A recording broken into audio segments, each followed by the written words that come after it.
அகிம்சையை ஏற்றுக்கிட்டவர். உன்னை ஒருத்தன் துன்புறுத்தான் என்று சொன்னால் அது நீ போன பிறவியில் செஞ்ச பாவம், அதை நீ இப்போ அனுபவிச்சின்னா அடுத்த பிறவி உனக்கு கிடையாது. இப்போ நீ அவனை திருப்பி அடிச்சின்னா திரும்ப இன்னொரு பிறவை பிறப்ப, இன்னொருத்தன் வந்து உன்னை இம்சை பண்ணுவான் அப்படின்னு சொல்லி புத்தரை வந்து அடித்து தான் கொண்டாங்க. காரணம் உருவ வழிபாடு கூடாது. இன்றைக்கி இந்த இந்து மதம் வந்து உருவ வழிபாட்டை வச்சு தான் பொழைப்பே நடத்துது. பாப்பானுங்களுக்கு பொழைக்கிறதுக்கு கோவிலும் அதில் உள்ள சிலைகளும் அதுக்கு கல்யாணம் கருமாதி தெப்பம் தேர்னு ஏதோ பண்ணி தான் பொழைச்சிக்கிட்டு இருக்கான். அது மூடத்தனார் புத்தர். அவர் அடித்து கொன்னான்.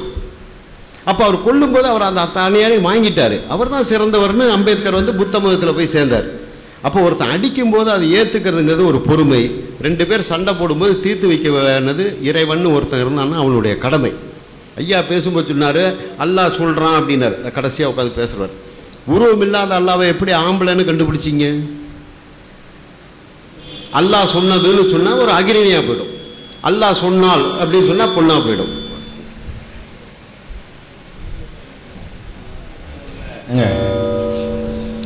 அன்புள்ள சகோதரர்களே, இப்போ தான் ஒரு வாதத்தை வச்சுருக்கிறாங்க. இது தலைப்புக்கு உள்ளே வர்றீங்க, வரவேற்கிறோம். இப்போ நீங்கள் கேட்ட கேள்வி வந்து குரானில் அளவற்ற அருளாளன் இருக்குது, அதே நேரத்தில் இந்த மாதிரி அநியாயம் பண்ணியிருக்கிறாருன்னு கேட்குறீங்களே, இது கேட்க வேண்டிய ஒரு கேள்வி. இது நாங்கள் பதில் சொல்ல வேண்டிய ஒரு கேள்வி. அப்போ அழிச்சோங்கிறாரு, நாங்கள் எங்களையும் அழிக்கலை, நாங்களும் கடவுள் இல்லைன்னு தானே சொல்கிறோம். இது இந்த ரெண்டு விஷயம் அறிவுபூர்வமாக கேட்டிருக்கிறீங்க. இது தலைப்புக்கு உட்பட்ட கேள்வி, நாங்கள் பதில் சொல்ல வேண்டிய கேள்வி. அதுக்கு முன்னாடி அந்த நம்ம கேட்ட 4 கேள்வி இருக்குல்ல, அந்த 4 கேள்விக்கு நீங்கள் பதில் சொல்லலைங்கிறத நான் நிறுவிடணும். ஏன்னா தேனி விஷயத்துக்கு நீ அனுபவ அறிவை கொண்டு சொல்ல முடியாது. பிரபஞ்சம் விரிவடையுதுங்கிறத முகமது சொல்லியிருக்க முடியாது. முகமது தவிர வேறு யாரை தான் சொல்லியிருக்க முடியும்னு நீங்கள் சொல்லணும். அது யார்? முகமதுடைய அறிவை கொண்டு, அந்த காலத்து அறிவை கொண்டு சொல்ல இயலாது. அது மாதிரி வந்து இந்த இதயம் விரிகிற விஷயத்தை சொல்லும் பொழுது வெற்றிவேந்தன் வந்து அதில் கவனிக்க வேண்டிய முக்கியமான பாயிண்டை விட்டுட்டே கவனிக்கிறார். அவர் என்ன சொல்கிறாருன்னு கேட்டால், மனிதன் வந்து சில நேரங்களில் கவலை ஏற்படும் போது சுருங்குறது, இதயம் விரிவடைகிறது சாதாரண விஷயம் தானங்க. நீங்கள் சொல்லலாமே, இதயம் சுருங்குது, இதயம் விரிவடையுதுங்கிற மேற்றையெல்லாம் இதுக்கு வந்து ஒரு பெரிய அறிவியல் அறிவுலாம் வேண்டியதில்லை, சும்மாவே சொல்லலாம். ஒரு கவலையாக இருக்கும்போது இதயம் சுருங்கி போயிடும் அப்படிங்கிற அடிப்படையில் அவர் கொண்டு போகிறாரு. கேள்வி அது இல்லை. கேள்வி என்னன்னு கேட்டால் அதுக்கு சொன்ன உதாரணம் தான். எந்த மாதிரி சுருங்குகிறது என்றால், வானில் ஏறி செல்பவனுடைய இதயம் சுருங்குமே, அந்த மாதிரிங்கிறதுல தான் நாங்கள் கேள்வி கேட்குறோம். நீங்கள் இதைத்தான் சொல்ல இயலும். எதை சொல்ல இயலும்? நீங்கள் சொல்ல முடியும். கவலை இருந்தால் சுருங்கிடுவான், அது இருந்தால் சுருங்கிடுவான், கோவம் வந்தால் இதயம் சுருங்கிடும், விரிஞ்சு ஏதோ சொல்லிட்டு போங்க. குதிச்சா கூட சுருங்குறாது, குதிச்சா விரியத்தான் செய்யும், அது சுருங்க கூட வச்சுக்கிடுவோம். மேலேருந்து கீழே வந்தால் விரியும், கீழே இருந்து மேலே போனால் சுருங்கும். சரி, அப்படி வச்சுக்கிறோம். ஏதோ ஒன்று நடக்குது. இது வேண்டாம், அனுபவ அறிவுல சொல்லலாம். இந்த உதாரணத்தை அனுபவங்களை சொல்ல இயலுமா? வானத்தில் ஒருத்தன் ஏறி நம்ம நடந்த செய்தி சொல்கிற மாதிரி, வானத்தில் ஒருத்தன் ஏறி போவானே, போகும்போது இருக்குமே, அந்த மாதிரி இருக்குங்கிற அந்த உதாரணத்தில் தான் கேள்வி கேட்குறோம். அதை பதில் சொல்லாமல் அவர் என்ன செய்கிறாரு? அது வந்து இது யாரும் சொல்லலாமே, சாதாரணமாக சொல்லலாமேங்கிறாரு. அதை சாதாரணமாக சொல்லலாம், இதை சாதாரணமாக சொல்ல முடியாது. அது 2 விஷயம் இருக்கிறது. சரியா? அப்போ வந்து இந்த மொத்த 4க்கும் அவங்க பதில் இல்லை. என்ன பதில் இல்லை? இது கடவுள் தான் சொல்லியிருப்பான்னு நாங்கள் சொல்கிறோம். முகமதுடைய அறிவை கொண்டு, அனுபவ அறிவை கொண்டு சொல்ல முடியாதுங்கிறோம். அவங்களுக்கு அதுக்கு என்ன இல்லை, ஆன்சர் கிடையாது. இப்போ அவர் கேட்குற கேள்விக்கு வரும், அது சொல்லிடணும்ல. இப்போ இறைவனை பொறுத்த வரைக்கும் அளவற்ற அருளாளன் சொல்வது உண்மை. அளவற்ற அருளுக்கும் இளிச்சவாய்த்தனத்துக்கும் வித்தியாசம் இருக்கிறது. இப்போ அளவற்ற அருள்னு சொல்லிட்டு ஒரு ரொம்ப இறக்கம் உள்ளவனாக இருக்கிறான், அவனை வந்து செருப்படுத்தி அடிக்கும் போதும் கையை கட்டிக்கிட்டு இருந்தால் அவன் அளவற்ற அருளாளனை திருப்பி அடிக்கணும்ல. அளவற்ற அருளாளன்கிறது என்னன்னா, யாருக்கு அருள் செய்யணுமோ அவர்களுக்கு செஞ்சாதான் அளவற்ற அருள். ஒரு அரசாங்கம் இருக்கிறது, ஒரு கொலகாரனை தூக்குள்ள தூக்கி போட்டுச்சுன்னு சொன்னால் கொடூரமான அரசாங்கம்ன்றதை சொல்வதா, அல்லது செய்ய வேண்டிய அளவற்ற அருள் செஞ்சிருக்கிறான்னு சொல்வதா? அவ்வளோ பேருக்கு அருள் பண்ணியிருக்கிறான். அந்த கொலகாரனை தூக்கி போடலைன்னா ஒன்று 1000 பேர் கொண்டுட்டு போயிடுவான். அப்போ தீயவங்களை கெட்டவங்களை அழித்தல் என்பது வந்து அளவற்ற அருளுக்கு நிகர்ந்து எதிருங்கிறாங்களே, இதில் எந்த ஒரு லாஜிக்காவது இருக்குதா? ஒரு கெட்ட செயல் செய்கிறான், மனிதனை அடக்கி ஆடுறான், நான் தான் கடவுளுங்கிறான். எந்த மாதிரி ஆட்கள் அழிக்கப்படுறாங்க? மக்களுக்கு எதிராக யுத்தம் செய்தவர்கள். 2 பாயிண்ட்டுக்கு நான் விளக்கம் சொல்லணும். இப்பையும் அழிக்கப்படலைங்கிறதுக்கு நான் பதில் சொல்லணும். ஆனால் இது அளவற்ற அருளுக்கு எதிராங்கிறதுக்கு நான் பதில் சொல்லணும். ஃபர்ஸ்ட் நான் சொல்கிறேன், ஒரு நல்ல ஒரு கட்டுப்பாடான ஒரு கல்விக்கூடம் என்று சொன்னால் அந்த டிசிப்ளினை மீறக்கூடியவர்கள் மீது நடவடிக்கை எடுத்தால் இரக்கமற்ற ஒரு நிர்வாகம் என்று சொல்வீங்களா? அங்கே ஹெராயின் வித்து மாணவர்களை கெடுக்கிறான், அவனை நீக்கிறாங்க, என்னையா நீ கொடூரமானவனா இருக்கன்னு சொல்லுவீங்களா? 3 மக்களை காப்பாற்றினான்னு சொல்லுவீங்களா?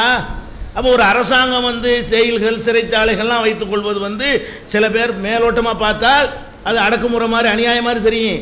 அது செஞ்சால் தான் மீதி உள்ள மக்களை காப்பாற்ற முடியும். அப்போ திருடனை பிடிச்சி தண்டிக்கிறது, கொலகாரனை தண்டிக்கிறது, அதையெல்லாம் மிஞ்சின குற்றங்களை அந்த இறை தூதர்கள் அனுப்பப்பட்ட காலத்தில் செஞ்சாங்க. அப்போ அவர்கள் இந்த உலகத்தில் அவர்களை அழிப்பது தான் மனித குலத்துக்கு செய்கிற அருள். யார் அழிக்கணும்?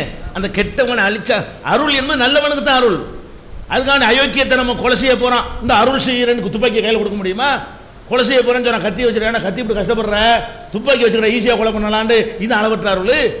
அளவற்ற கத்தியை பிடிங்க ஒரே இருக்கு அவனை குத்தணும், அதான் அளவற்ற அருள். மக்களுக்கு செய்கிற அருள் என்ன?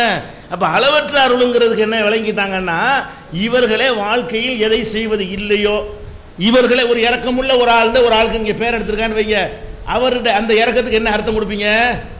அவரை வந்து அநியாயம் அவருக்கு எதிராக வர்றவனை திருப்பி அடிச்சாண்டா இறக்கமாட்டோன்னு சொல்லுவீங்களா? தன்னை காத்துக்கிட்டான்னு சொல்லுவீங்களா?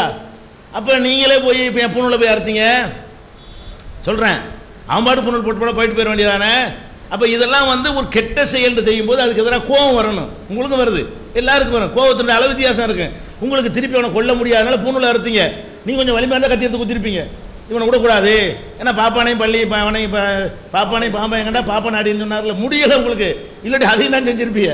அந்த சும்மா கம்மியாக இருந்தால் அவன் மிஞ்சிடுவானுக்கிறக்க வெளியில் வண்டிங்க, சரி நூலை மட்டும் எடுத்துகிட்டு ஓடி போயிடுவோமே, சின்ன கேஸ் தானே போடுவான். அப்போ நான் என்ன கேட்குறேன், அளவற்ற அருளாளன்னு ஒரு விஷயம் குரானில் சொன்னால் ஒட்டு மொத்தமாக படிங்க.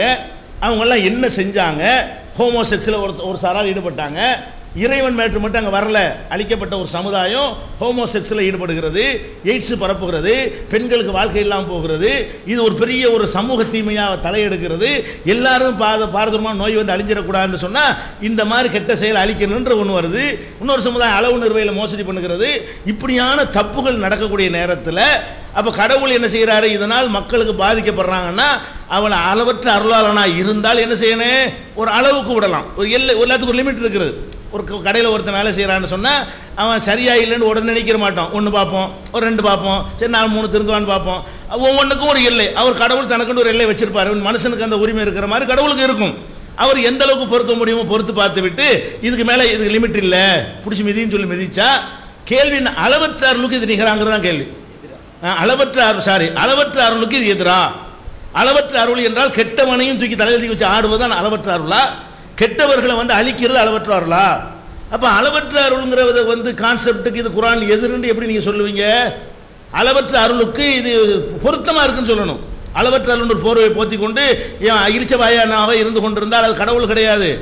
அப்போ இது அளவற்ற அருளுங்கிறதான் உங்களுடைய கான்செப்டாக இருந்தால் அதுக்கு இது மாற்றமானது கிடையாது. ஒன்று. இப்போ ரெண்டாவது நீங்கள் கேட்குறீங்க இப்போ ஏன் அழிக்கலைன்னு கேட்குறீங்க. அதுவும் குரானில் மொத்தமாக விட இருக்கா இல்லையா? இது மாதிரியான அழிவு இறைவன் தூதர்கள் அனுப்புவான்ல அப்பத்தான் நடத்தப்படும். ஏன்னா தூதர்னு ஒருத்தர் வந்து நான் கடவுள் தூதர்னு வந்து ரெப்ரசன்டிவா வந்து அவர் அதற்குரிய ஆதாரங்களாம் காட்டின பிறகு எதிர்த்தான்னு சொன்னால் அப்போ தான் கடவுள் என்ன செய்கிறாரு? சில நேரங்கள் அழிச்சிருக்கிறார். தூதர்கள் அனுப்பப்படாதவங்களை சுனாமி வருது, நல்லவன் கெட்டவன்லாம் தான் அழிவான். நல்லவனையாக விட்டு கெட்டவன்லாம் அழிக்கப்படுறது அதுக்கு இஸ்லாமே எங்களுக்கு சொல்லுதே. நீங்கள் சொல்கிற மாதிரி இந்த உலகத்தில் கெட்டவனாக இருந்தால் அழிச்சிருவீங்கன்னு எங்களுக்கு இஸ்லாம் சொல்லலையே. இஸ்லாமே எங்களுக்கு என்ன சொல்லுது? இறைவனின் தூதர்கள் வந்து பிரச்சாரம் செய்கிற காலத்தில் இப்படி நடந்தால் அப்பதான் அழிக்கப்பட்டதா குரான் சொல்லுகிறது. பிரிச்சு அழிச்சதா? எப்படி பிரிச்சு? நல்லவனை தனியா கெட்டவனை தனியான்னு பிரிச்சு அழிக்கிறதுங்கிறது அப்பதான் நடக்கிறது. அப்படி இல்லாத நேரங்கள்ல எல்லாம் உங்களை விட்டுறது மறுமையில தான். கெட்டவனுக்கு தண்டனை மறுமையில், நல்லவனுக்கு பரிசு மறுமையில் எங்களுக்கு மார்க்கம் சொல்லுகிறது. இப்போ அந்த நம்பிக்கை நீ போகக்கூடாது. பேசிக் என்ன? இது அளவற்ற அருளுக்கு எதிர்ன்னு உங்களுக்கு தோணுகிறது குரான். இது அளவற்ற அருளுக்கு எதிரி இல்லை. உங்களையும் அழிக்கலன்னு கேட்குறீங்க. அதுக்கும் காரணம் சொல்லியாச்சு. இப்போ இறை தூதர்கள் யார் வர? நபிகள் தான். முகமது நபி கடைசி தூதர். தூதர் வந்திருக்கிற காலத்தில் அவரை தாங்க முடியாத அளவுக்கு அக்கிரம தலதுங்கிற மாதிரி இருந்தால் சில நேரங்களில் என்ன செய்வார்? கடவுள் அழிப்பார். சில நேரங்கள் அவங்கள கூட அழிக்காமல் விடுவார். தூதர்கள் கூட பாதிக்கப்படுற மாதிரி நடத்தி இருக்கிறார். ஆனால் தூதர்கள் இல்லாமல் அழிக்கப்படுவது கிடையாது. தூதர்கள் இல்லாத காலத்தில் கெட்டமனையாக பொறுக்கி அழிக்கிறதுங்கிறது இஸ்லாத்தில் இல்லை. இதையும் குரான் தான் சொல்லுது. ஒட்டுமொத்த கான்செப்டை வச்சுக்கிட்டு தான் நீ கேள்வி கேட்கணும். அந்த புவனன்கிறவர் அறகுறையாக 1 2 வசனத்தை எழுதி வச்சிருக்காரு. அந்த புஸ்தகம் அந்த காலத்தில் நாங்கள் படித்த புஸ்தகம் தான். அந்த புஸ்தகங்கள் நாங்கள் கன்னியாகுமரியில் நாங்கள் இருக்கும்போது அந்த புஸ்தகம் வெளியானது. அப்போவே நாங்கள் அந்த புஸ்தகத்தை படித்து இந்த புழு விவரம் இல்லாமல் முழுசாக ஒரு இஸ்லாத்தை பற்றி விமர்சிக்கிறாருன்னா அதை பற்றி குரான் என்ன ஒட்டுமொத்த கருத்துன்னு ஒரு பார்த்து சொல்லலை. அடுத்த சில கேள்விகளை இந்த பலதார மனத்தை பற்றி அவர் கேட்டிருக்கிறாரு. ஒன்றுக்கு நான் சொல்லத்தான் வேண்டி இருக்கிறது. இப்படியான கேள்வி கேளுங்க. 1 2 2 3 3 4 4 இதெல்லாம் சரியான அதெல்லாம் கேட்கலாம், தலைப்பில் இருக்குது, உங்கள் 2வது தலைப்புலையே. அதெல்லாம் நீங்கள் கேட்கணும்னு நாங்கள் விரும்புகிறோம். இஸ்லாத்தை பற்றி உங்களுக்கு இருக்கிற சந்தேகங்களை நீங்கள் கேட்டால் தான் அது வந்து தெளிவும் உங்களுக்கு கிடைக்கும். அதனால் நீங்கள் நல்லா கேட்கணும். நாங்கள் சந்தோஷம், தலைப்புக்கு வெளியே போகிறது தான் எங்களுக்கு பிரச்சனையே தவிர, இவன் அந்த ஐயா வந்து நேற்று கேட்டால் தான் தப்புன்னு சொன்னோம். இதே கேள்வி நேற்று கேட்டார் தப்புண்டோம். ஏன் கடவுள் இருக்கிறானே இல்லை, அதுக்கு அதுலேயும் தாண்டி இன்னைக்கு அதை நானே சரிங்கிறேன். ஏன்னா நாங்கள் வந்து கேள்விகளுக்கு அஞ்சுற ஆளுக்கு கிடையாது. அதுக்குரிய சரியான கிரவுண்டில் நின்றுவாங்க.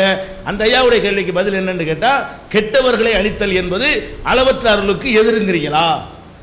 சில கேள்விக்கு கேள்வியே பதிலாகும்ல, அவர் சொன்னார்ல, அதுக்கு தான் நான் கேட்குறேன். கெட்டவர்களை அழிப்பது என்பது அளவற்ற அருளுக்கு எதிரா? இப்படி தான் உங்கள் வாழ்க்கையில் அமைத்துக் கொள்வீர்களா? மீதி தொடருங்க. அஸ்ஸலாமு அலைக்கும்.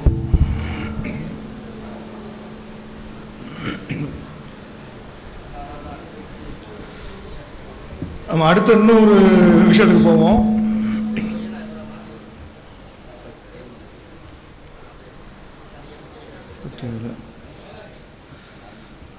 அல்லாஹ் குர்ஆன்ல சொல்லும்போது பூமியில் கர்வத்துடன் நடக்கிறத பற்றி சொல்கிறான். பூமியில் ரொம்ப திமிரா அகம்பாவமா எங்களுக்கு மட்டும்தான் எல்லாம் தெரியும், மற்றவங்க சொல்கிறதெல்லாம் தப்பு அப்படி என்று சிலர் ரொம்ப அகம்பாவமாக நடப்பவர்களை பற்றி சொல்லும்போது சொல்கிறான்,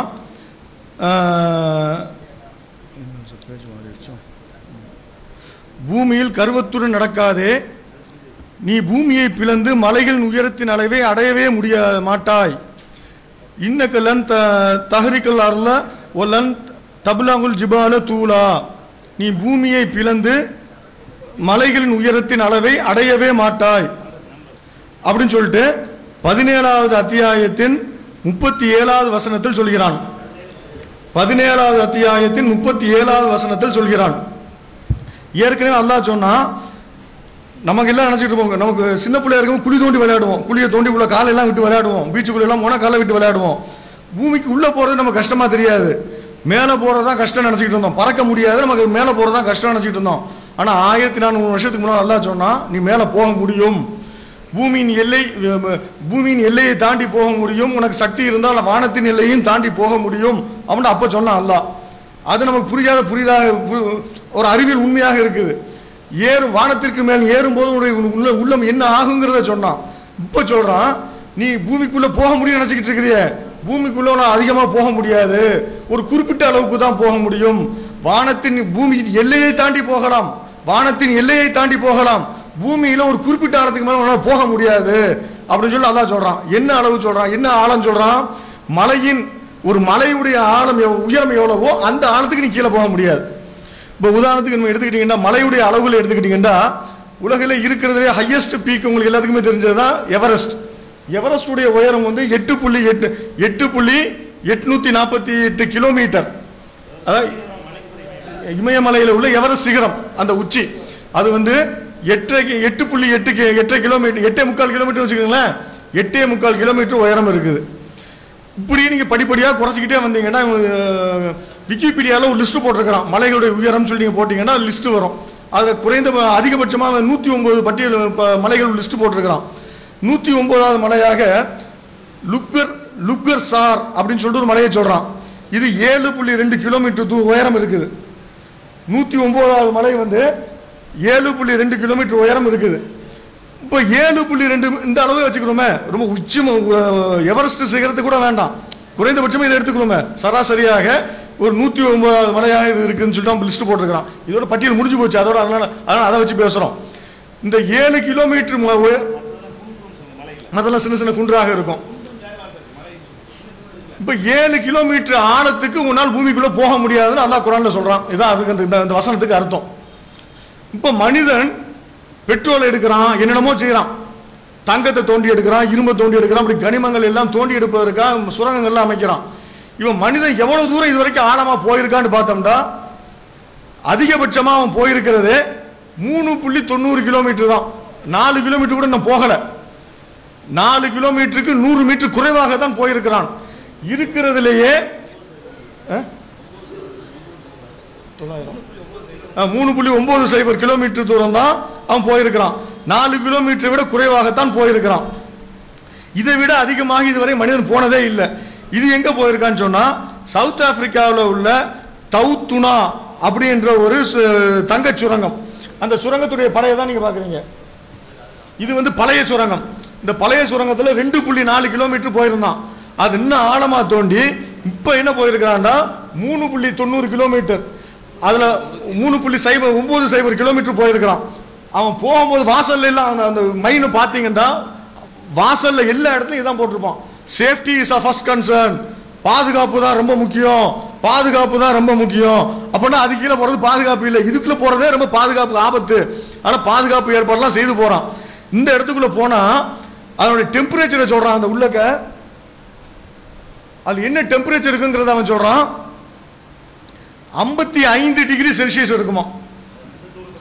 இந்த 3.90 கிலோமீட்டர் தூரத்துக்குள்ள ஆழத்துக்குள்ள போனா 55 டிகிரி செல்சியஸ் இருக்குங்கிறான். நேத்து டாக்டர் இன்னைக்கு அவர் இருந்திருந்தா நல்லா இருந்திருக்கும். நம்முடைய சொல்லக்கூடிய அறிவியல் இதெல்லாம் அவர் ஏத்துக்கிட்டு இருந்திருப்பார். அறிவியலை பத்தி இது நல்ல விவரம் தெரிஞ்சவராக இருந்தனால ஓரளவுக்கு ஏற்றிருந்திருப்பார். அவர் இல்லாத நமக்கு ஒரு சங்கடமா தான் இருக்குது. அவர் நேற்று சொல்லும் போது சொன்னார், இந்த கோல்ட் பிளட்டட் வார்ம் பிளட்டட் அனிமல்ஸை பத்தி சொன்னார். நம்முடைய பாடி டெம்பரேச்சர் 35 டிகிரி செல்சியஸ்ல இருந்து 40 வரைக்கும் தான் தாங்கும். 37 தான் நார்மலு, 38 காய்ச்சல், 39 ரொம்ப கஷ்டம், 40க்கு மேல போகாது, அதுக்கு மேல போனா செத்துருவான். உஷ்ணம் தாங்காம மனுஷன் செத்துருவான்.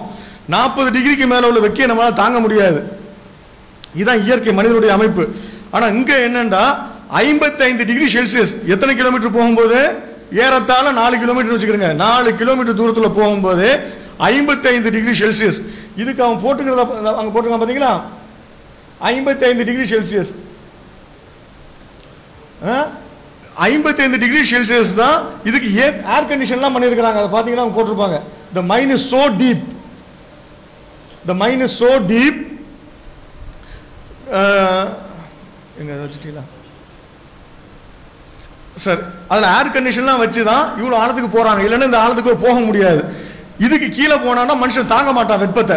அதனால தாங்க அல்லாஹ் சவாலாக விடுகிறான், நீங்க மலையுடைய உயரத்திற்கு நீங்க சாதாரணமா மலை என்று இதெல்லாம் கருதுறீங்களோ, நான் நார்மலா பார்த்துட்டீங்க மலையுடைய லிஸ்ட்டை பார்த்தீங்க, இந்த அளவுக்கு ஆழமாக உங்களால் போக முடியாது என்று குர்ஆன் சவால் விட்டு கொண்டிருக்கிறது. இதுல ஒரு அறிவியல் உண்மை ஒன்று இருக்குது. இந்த அறிவியல் உண்மையை முகமது எவ்வாறு தெரிந்து கொண்டார்? 1400 வருஷத்துக்கு முன்னால எப்படி அவர் புரிஞ்சிருப்பார்? இதை எந்த அனுபவத்தில் வச்சு தோண்டினாரு? 2 கிலோமீட்டர் தோண்டி உள்ள போய் பார்த்தாரா? ஏதாவது சான்று இருந்தா சொல்லுங்க. அவருக்கு அனுபவத்தை வைத்து எழுதினார், அனுபவத்தை வைத்து எழுதினாருங்களா? எந்த அனுபவம்? இது அனுபவத்தை பற்றி சொன்னது இல்லை. இது ஏதோ அவருக்கு தெரியாத ஒரு விஷயத்தை அவருக்கு யாரோ ஒன்று சொல்லிக் கொடுக்குறாங்க. இது இறைவனிடமிருந்து வந்ததுதாங்கிறதுக்கு இது ஒரு ஆதாரம். அது மாத்திரம் இல்லை, இதுல ஒரு சவாலும் இருந்துகிட்டு இருக்குது. இதை விட ஆழமா உன்னால போக முடியாதுடா அப்படின்னு சொல்லி சவால் விட்டுக்கிட்டு இருக்குது. பகுத்தறிவு பேசக்கூடிய சகோதரர்கள் எங்களையே அழிக்கலன்னு கேட்குறீங்கல்ல, இப்போ நான் உங்களை திருப்பி கேட்குறேன், இதை விட ஆழமா நீங்க போய் காட்டுங்க. நீங்க போய் காட்டிட்டு குர்ஆன் பொய்யா சொல்லிருச்சு, இறைவனுடைய வேதம் இல்லைன்னு சொல்லி நிரூபிச்சுட்டு போயிருங்க. போக முடியாது, இதுக்கு மேல சான்று வேண்டியது இல்லை, செஞ்சு காட்டிருங்களேன். செஞ்சு காட்டிட்டா முடிஞ்சு போச்சு சார். இல்ல அதுக்கு மேல போக வேண்டாம், இது இந்த ஒன்னோட நிறுத்திக்கிறோம் சார். டைம் இருக்கா? முடியாதுல்ல. ஆற்றல் இருந்தா போகலான்னு சொல்லிட்டு இவர் விட்டு அடிச்சாருன்னு சொன்னாரு, அந்த வானத்துக்கு பூமிக்கு மேல. இப்ப பூமிக்கு அடியில போறது ஆற்றல் இருந்தா நீ போய்க்கோன்னு சொல்லியிருக்கலாம். ஆமா சொல்லல. இல்ல இல்ல நீங்க அடுத்து நீங்க சேர்த்துக்கிறீங்க. இல்ல நான் ஒன்னும் வர அடுத்ததுக்கு போட்டா. ஆமா அடுத்து நிறைய இருக்குது, நிறைய சொல்ல வேண்டியது. நீங்க பேசிக்கிட்டு நேரம் போயிடுங்க. அடுத்த ஆழத்துக்கு போறோம். ஏன் கட் பண்ணீங்க? ஹலோ, சலசலப்பு பண்ணாதீங்க, சைலண்டா இருங்க. அன்புள்ள சகோதரர்களே, பூமியுடைய ஆழத்திற்கு போறதை பத்தி அழகா சொன்னார்கள். இது ஒரு முகமதுடைய அறிவை கொண்டு சொல்லவே இயலாது. வெப்பத்தை மட்டும் அவங்க சொல்றாங்க. வெப்பத்தை தாண்டி கீழே போக போக ஈர்க்கக்கூடிய சக்தி கூட பூமிக்கு மேலே எவ்வளவு இருக்குது அவ்வளோ கீழே இருக்காது. கீழே போக போக உங்களுடைய எடை 2 மடங்கா 3 மடங்கா 4 மடங்கா ஆகும். 50 கிலோ மனுஷனுடைய எடை 200 கிலோ ஆயிரும். எடைங்கிறது அழுத்தம் தானே, புவி ஈர்ப்பு தான். சந்திரனில் போனால் எடை இருக்காது உங்களுக்கு. அப்போ எடை கூடும் பொழுது நம்ம சிமிங்கெல்லாம் இப்படி தரைக்கு வந்து செத்து போயிடுதுல. தரை கடலில் இருக்கும்போது அதனுடைய வெயிட் கம்மியாக இருக்குது. தரையில் வந்துச்சுன்னு சொன்னால் அதனுடைய வெயிட் அதை சாவடிச்சு போடும், அதனுடைய வெயிட் உணர முடியாமல். அந்த மாதிரியான நிலைமைக்கு இன்னும் கொஞ்சம் கீழே போனால் மனுஷன் என்ன செய்வான், இழுப்பு சக்தியிலேயே ஆள் ஒவ்வொருத்தரும் இந்த கை 10 கிலோவாக போயிடும். 10 கிலோ பொருளை தூக்கிட்டு ஒவ்வொரு செகண்ட் நிற்க முடியுமா? மண்டை 25 கிலோவாக போயிடும். அப்போ இப்படி போனால் என்ன அப்படிலாம் சொல்கிறான் விஞ்ஞானிகள். ஆராய்ச்சி பண்ணி மேக்சிமம் முண்டி பார்த்தா நிறைய செட்டப்லாம் பண்ணி ஒரு 5 கிலோமீட்டர் போகலாம். ஏன் அவர் மலை அளவு போக முடியாதுன்னு சொல்லி இன்னைக்கு விஞ்ஞானிகள் ப்ரூவ் பண்ணியிருக்கிறான். இது அனுபவத்தில் எப்படி சொல்ல இயலும்? ஒரு கிணறு வெட்டியிருந்தாங்க அந்த காலத்தில், அந்த தூரத்துக்கு மேலே மக்கள் போனது கிடையாது. இது எந்த அனுபவத்தை வைத்து முகமது அறிந்தார்? இது கடவுளால் தான் சொல்ல முடியுமா அல்லது மனிதன் சொல்லக்கூடிய விதத்தில் இருக்கிறதா என்று 5வது ஒரு லிஸ்ட்டை நாங்கள் போட்டிருக்கிறோம். சிலது விட்டுருக்கு, இன்னும் கடவுளை அவன்கிறீங்க அவள்கிறீங்கன்னு கேட்டாங்க. சிலதெல்லாம் நான் விட்டோம்னா டைம் இல்லாமல் விட்டுருப்போம், செகண்ட் ரூமில் அதெல்லாம் வந்துடும் பதில், ஏதாவது விடுபட்டு இருந்தா. ஆற்றல் இருந்தால்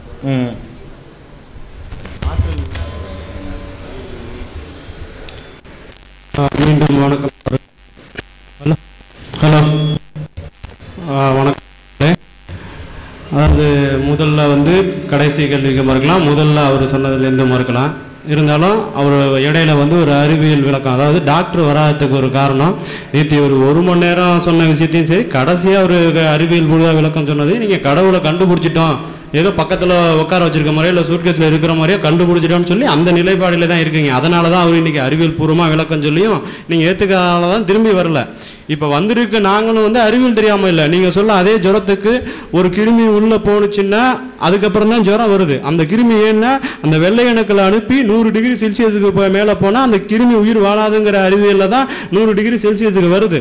அடுத்த அதாவது 105 டிகிரிக்கு மேலே உடம்பு போணுச்சுன்னா அடுத்த 1 மணி நேரத்தில் மரணத்தை தடவிடுவான். அந்த இதுக்கும் கீழே 97 டிகிரிக்கும் கீழே வந்தாலும் அடுத்த 1 மணி நேரத்தில் மரணத்தை வரும். 100 டிகிரிக்கு போனால் மற்ற கிருமிகள் உயிர் வாழ முடியாதுங்கிற அறிவியல் தெளிவு தான் நம்ம உடம்பு வந்து சூடாகுது. இது வந்து அறிவியல் தெரியாமல் நம்ம இங்கே வரல. அவர் வந்து நீங்கள் சொன்ன அறிவியலை ஏற்றுக்கலங்கிற கோபத்தில் தான் அவர் போயிட்டார். இன்னைக்கு காரணம் டாக்டர் வராததுக்கு காரணம் நீங்கள் சொன்ன அறிவியலை ஏற்றுக்கல, அவ்வளோதான். நமக்கு தெரிஞ்ச அறிவியலை வச்சே விளக்கங்களாம், நாங்களும் அறிவியல் தெரியாமல் வரல. அதுக்கப்புறம் முதல்ல வந்து கெட்டவனை தண்டிக்கணும், இல்லை சரி, கெட்டவன் வந்து அப்போ கடவுளோட கட்டுப்பாட்டில் இல்லைங்களா? அப்போ கெட்டவன்லாம் யாருங்க? இப்போ அதாவது படைக்கும்போது எல்லாரையும் ஒன்றா படைச்சார். மனிதனை வந்து அந்த சைத்தானை விட்டு வணங்க சொன்னார். நான் வந்து எனக்கு வாய்ப்பு கொடுத்தீங்கன்னா நான் உங்களை வழி கெடுத்துருவேன், நீங்கள் வாய்ப்பு கொடுங்க, என்னால் வந்து கடைசி உலகம் அழிகிற வரைக்கும் உங்களுக்கு நான் வந்து எனக்கு வாய்ப்பு கொடுங்க, நான் எவ்வளோ பேர் வழி கெடுக்கிறேன்னு பாருங்க. நீங்களே தான் வாய்ப்பு கொடுத்தீங்க. அப்புறம் வழி கெடுத்துட்டானோடனே நீங்கள் இப்படி வழி கெட்டு போயிடுவேன், அவன் பேச்சை கேட்காத வச்சு ஏன் புலம்பணும்? வழி கெடுக்க அனுப்பி விட்டா வழி கெடுத்துக்கிட்டு இருக்கான். நீ ஏன் அப்புறம் குறுக்க புந்துக்க லபோ நீ ஒவ்வொரு சமயத்துலையும் கத்திக்கிட்டே இருக்கணும்? ஒவ்வொரு பக்கத்துக்கு பக்கம் முரண்பாடு எனக்கு எப்படி வந்துச்சுன்னா, எந்த பக்கத்தை புரட்டினாலும் மிரட்டல். வழி கெடுக்கப்பட்டவர்களே நீங்கள் நேராக சொல்லுங்கள். ஏன் நேராக சொல்லணும்? நீங்கள் முன்னாடியே எல்லாரையும் நேராகவே வச்சுருந்தா ஏன் அந்த சைதானை அப்போ முன்னாடியே சொல்லியிருக்கலாம்ல, இந்த வேலைலாம் வச்சுக்க கூடாது, நான் சொன்ன கேளு அப்படின்னு சொல்லியிருக்கலாம்ல. வழி கெடுக்க விட்டுட்டு அப்புறம் வந்து அவங்க தூதர்களை அடித்து கொண்டுட்டாங்க, முறை தவிர முறையில் தூதர்களை அடித்து கொண்டாங்கன்னாக்கா அப்புறம் ஏன் அது சைதான் செயல்லாம் அப்போ ஏன் கட்டுப்படுத்தணும்? நீனு அப்போ மற்ற ஆட்கள்லாம் வந்து கடவுளோட கட்டுப்பாட்டில் இல்லைங்களா? கடவுளோட நிலைப்பாடு என்ன? அவர் என்ன சொல்லியிருக்கிறாரு? அரிசி மேலே உட்காந்துக்கிட்டு ரெப்ரசன்டேட்டிவ் அனுப்புகிறாரா?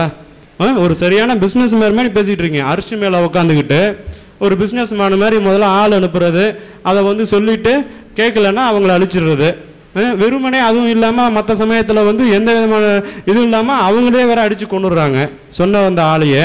சில சமயத்தில் தான், அதாவது மொத்தம் ஒரு 7 பேரை பிறவின்னு சமூது அப்புறம் இன்னும் ஒரு சிறு குறுகிய காலங்களில் தான் அடித்து கொண்டு இருக்காங்க. மற்றது எந்த விதமான ஆதாரமும் வழங்கப்படல. வந்தாங்க சொல்கிறாங்க, கேட்கலன்னா மிரட்டுறாங்க. திடீர்னு அது என்ன மிரட்டதுக்கு காரணம் என்னன்னா, முன்னாடி இருக்க சமூகத்தை நீ பார்க்கலையா என்ன? அதாவது கொல்லப்பட்டவர்கள் யாரும் மிகப்பெரிய குற்றங்கள் செய்யறதா குரான்ல போடல. கடவுளை மறுப்பு, ஏக கடவுளை மறுத்தவர்கள் அவங்க வந்து வேற ஒரு கடவுளை கும்பிட்டுக்கிட்டு இருந்தாங்க. அதாவது உருவம் உள்ளவங்களை கும்பிட்டாங்க, அது குற்றம் ஆயிடுமா?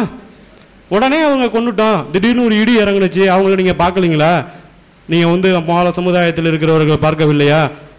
நீங்கள் வந்து வழிகெடுத்து போய் கொண்டு இருக்கிறீர்கள். இதே தான் பக்கத்துக்கு பக்கம் பாருங்க, பக்கத்துக்கு பக்கம் மிரட்டல்.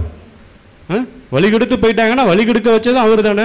நான் முன்னாடியே சொன்ன மாதிரி ஒரு மரத்திலிருந்து ஒரு இலை விழுந்தாலும் கடவுளோட என்னுடைய அனுமதி இல்லாமல் செய்ய மாட்டேன்னு சொல்லிவிட்டு அப்புறம் வழிகெடுத்து போனவங்கெல்லாம் வசப்படுறது எதுக்கு? அல்ல, அதாவது சைத்தானை யார் படைச்சது? அவரை வழிகெடுக்க விட்டது யாரு? வழிகெடுக்க விட்டான்னா அப்படியே போயிட்டுருங்க, நேராக போ. அப்புறம் ஏன் திரும்பி வந்து ஒரு ரெப்ரசன்டேட்டிவ் மாரி அரசியலில் உட்காந்துக்கிட்டு ஏன் அப்புறம் ஆட்சி கீழே இறங்கி வரணும்? ஒரு ரூல்ஸை போடுறீங்க, சரி, சட்டத்திட்டங்கள் சிறப்பாக இருக்குன்னு நீங்கள் சொல்கிறீங்க. ரூல்ஸை போட்டிங்கல்ல, ஒருத்தவங்க மீறுறாங்க.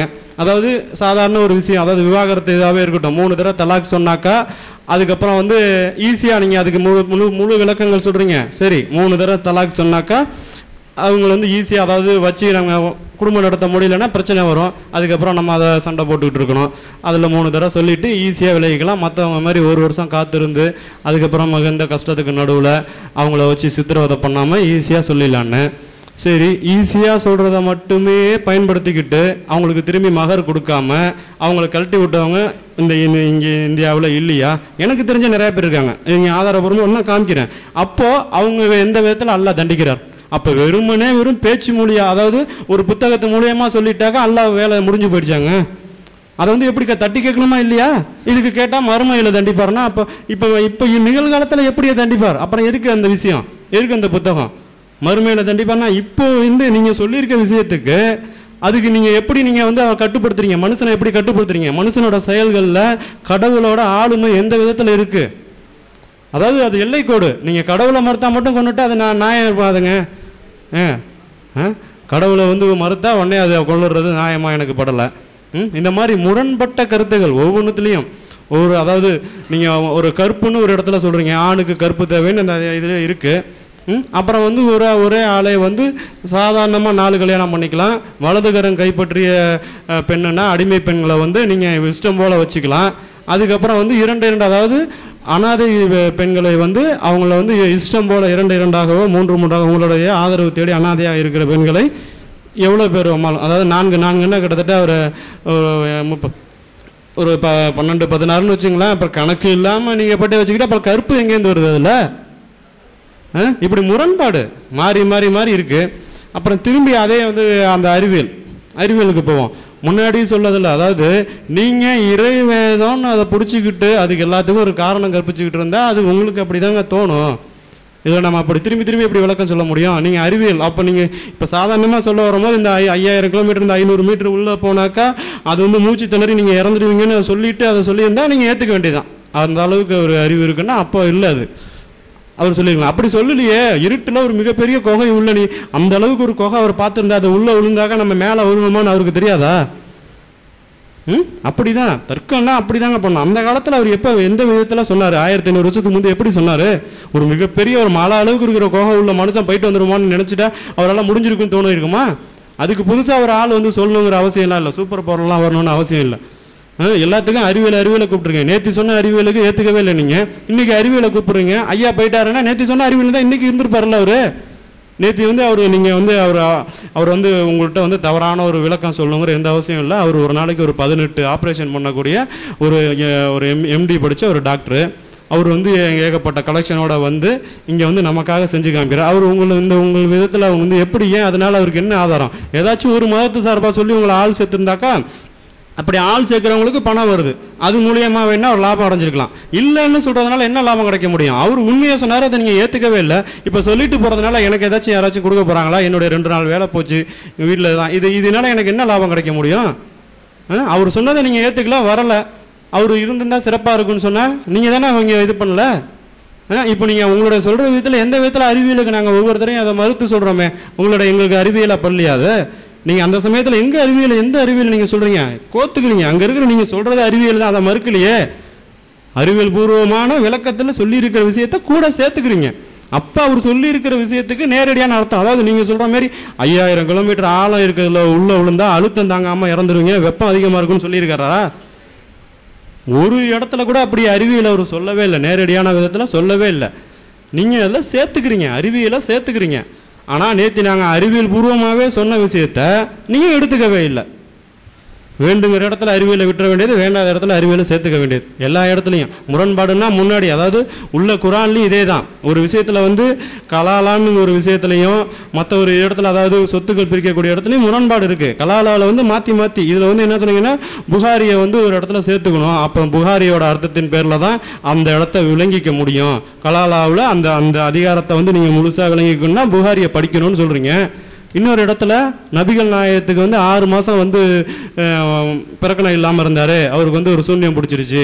அதனால் அவர் மனைவி கூட உணர்வு கொண்டதையோ இல்லை உணவு வந்ததையோ கூட தெரியாத அளவுக்கு ஒரு பிறக்கணம் இல்லாத இருந்தார் அப்படின்னு புகாரி சொல்லிச்சு.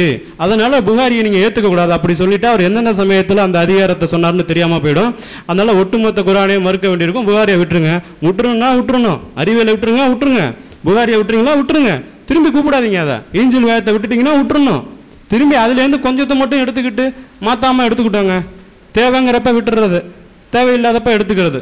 இது அறிவியல் இல்லையே, இது பகுத்தறிவா? நேரடியாக வரணும், அப்படியே வந்துக்கிட்டே இருக்கணும். இன்னும் முரண்பாடுன்னா ஊழுக்க, அதாவது கற்பு விஷயத்துலையும் சரி எல்லா விஷயத்துக்கும் புட்டு வைக்கலாம். அந்த நான் 5 விஷயத்தை மட்டும் சொல்லிவிட்டு அதுக்கெல்லாம் அறிவியலுக்கு அதாவது அவர் அறிவியல் விளக்கத்தோட வானத்தில் போகிறதுக்கும் மற்ற விண்ணை புலந்து போகிறதுக்கு உன்னை கண்டுபிடிப்பீங்கிறதுக்கும் அவருக்கு முன்னாடி ஏதாச்சும் ஒரு அறிவியல் தரமான ஒன்று ஏவுகணை கண்டுபிடிச்சதுக்கு இல்லை இருக்கும்பீங்க. ஏதாச்சும் ஒரு கோர்வையாக ஏதாச்சும் ஒன்று உள்ளே இருந்துச்சுன்னா அதை வச்சுக்கிட்டு ஏவுகணைக்கு முன்னாடியே சொல்லிட்டாங்க. அப்படியே போயிட்டு இருக்கக்கூடாது. அறிவியல் பூர்வமாகவே இப்படி சொல்லியிருக்காங்கன்னு சொல்லணும். அந்த காலத்தில் சொன்னதை நேரடியாக தான் புரிஞ்சுக்கணும்.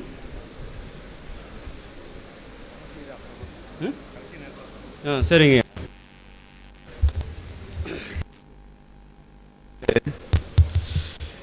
முன்னாடியே சொன்னேன், கேள்வியை முழுமையாக புரிஞ்சுக்கிட்டு பதில் சொன்னீங்கன்னாக்கா அந்த கேள்வியை திரும்ப தொடர வேண்டிய அவசியம் இல்லை அப்படின்னு சொன்னேன். இப்போ ஐயா என்ன சொன்னாங்கன்னு கேட்டிங்கன்னாக்கா, இளிச்சவாயன்தான் உத வாங்குவான், புத்திசாலி உத வாங்க மாட்டான் அப்படின்னு சொன்னாங்க. நான் என்ன கேட்டேன்னா, ஒரு அன்பே வடிவானவன், அருளே வடிவானவன் ஒருத்தனை அடிக்கலாமான்னு கேட்டேன். அவனை திருத்தணுங்கிறேன்.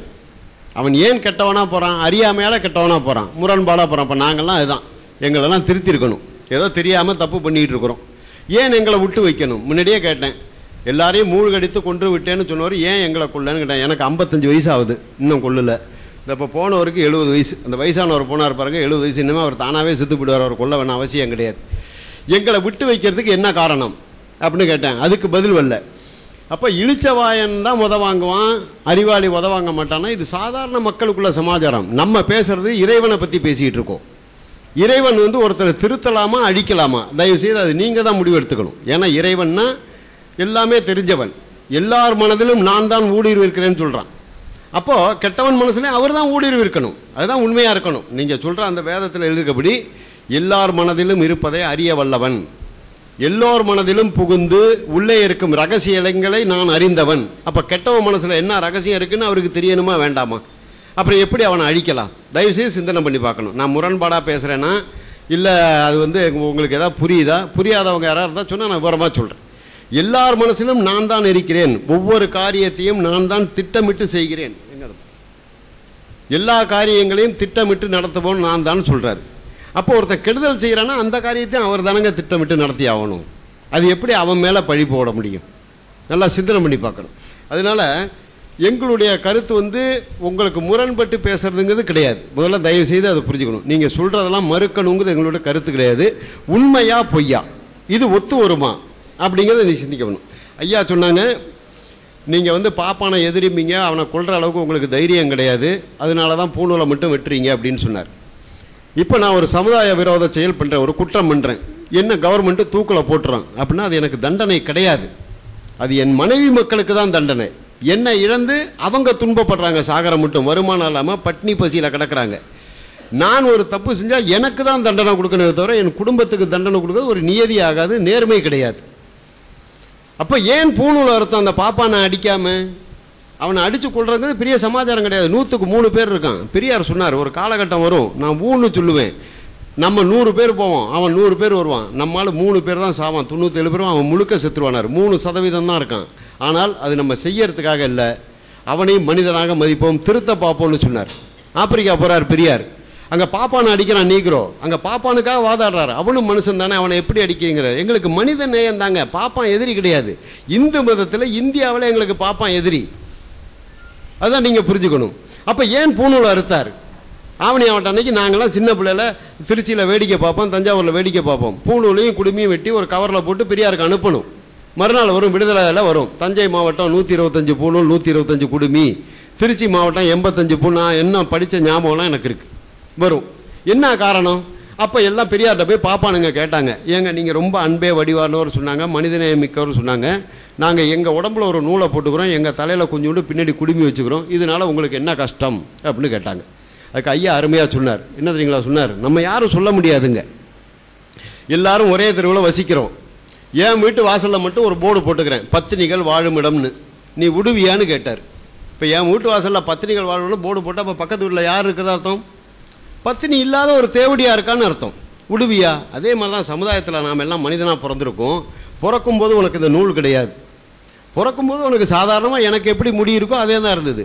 அப்போ நீ முன்னாடி இருக்கிற முடியெல்லாம் வலிச்சுட்டு பின்னாடி கொஞ்சம் தொங்க விட்டு நீ மேல் ஜாதிங்கிற, உன் மேலே ஒரு நூலை போட்டுக்கிட்டு நான் நீ மேல் ஜாதின்னு சொல்லும்போது தானாகவே நான் கீழே தள்ளப்படுகிறேன், நான் கீழ் ஜாதி ஆயிடுறேன். இந்த நூலை வெட்டினா நீ திரும்ப ஒரு நாளுக்கு வாங்கி அங்கே போட்டுருவேன். ஆனால் இது வளர்கிறதுக்கு உனக்கு 20 நாள் 25 நாள் ஆகும். இந்த 25 நாளாவது நீ கீழ் ஜாதியாக இருந்து அனுபவப்படு அப்படிங்கிறத தான் ஐயா வெட்டினாரே தவிர அவங்கள கொல்ல முடியாமல் அது வெட்டவில்லை. அப்புறம் ஐயா சொன்னாங்க, அவனை கொலை பண்ணால் கொலை கேஸ் வரும், பூணூலை வெட்டினா சின்ன கேஸ் வரும் தான். நீங்களாம் பூணூலை வெட்டி தயவுசெய்து புரிஞ்சு இதுக்கு பதிலை சொல்லுங்கள். பூணூலை வெட்டினா சின்ன கேஸ் வரும், ஆளை கொலை பண்ணிங்கன்னா பெரிய கேஸ் வரும்னு பயந்து தான் பூணூலை வெட்டுறீங்கன்னாங்க. போன மாதம் ஒரே ஒரு பூணூலை பெரம்பலூரில் எங்கள் தோழர் ஒருத்தர் ஒரு பாப்பானுக்கு அறுத்ததுக்காக தேசிய பாதுகாப்பு சட்டத்தில் கைது பண்ணியிருக்காங்க. அதுக்கு முன்னாடி அந்த ஆள் மேலே எந்த ஒரு குற்றமும் கிடையாது, அவர் ஜெயிலுக்கு போனது கிடையாது, ஒரு சின்ன கேஸ் கூட கிடையாது.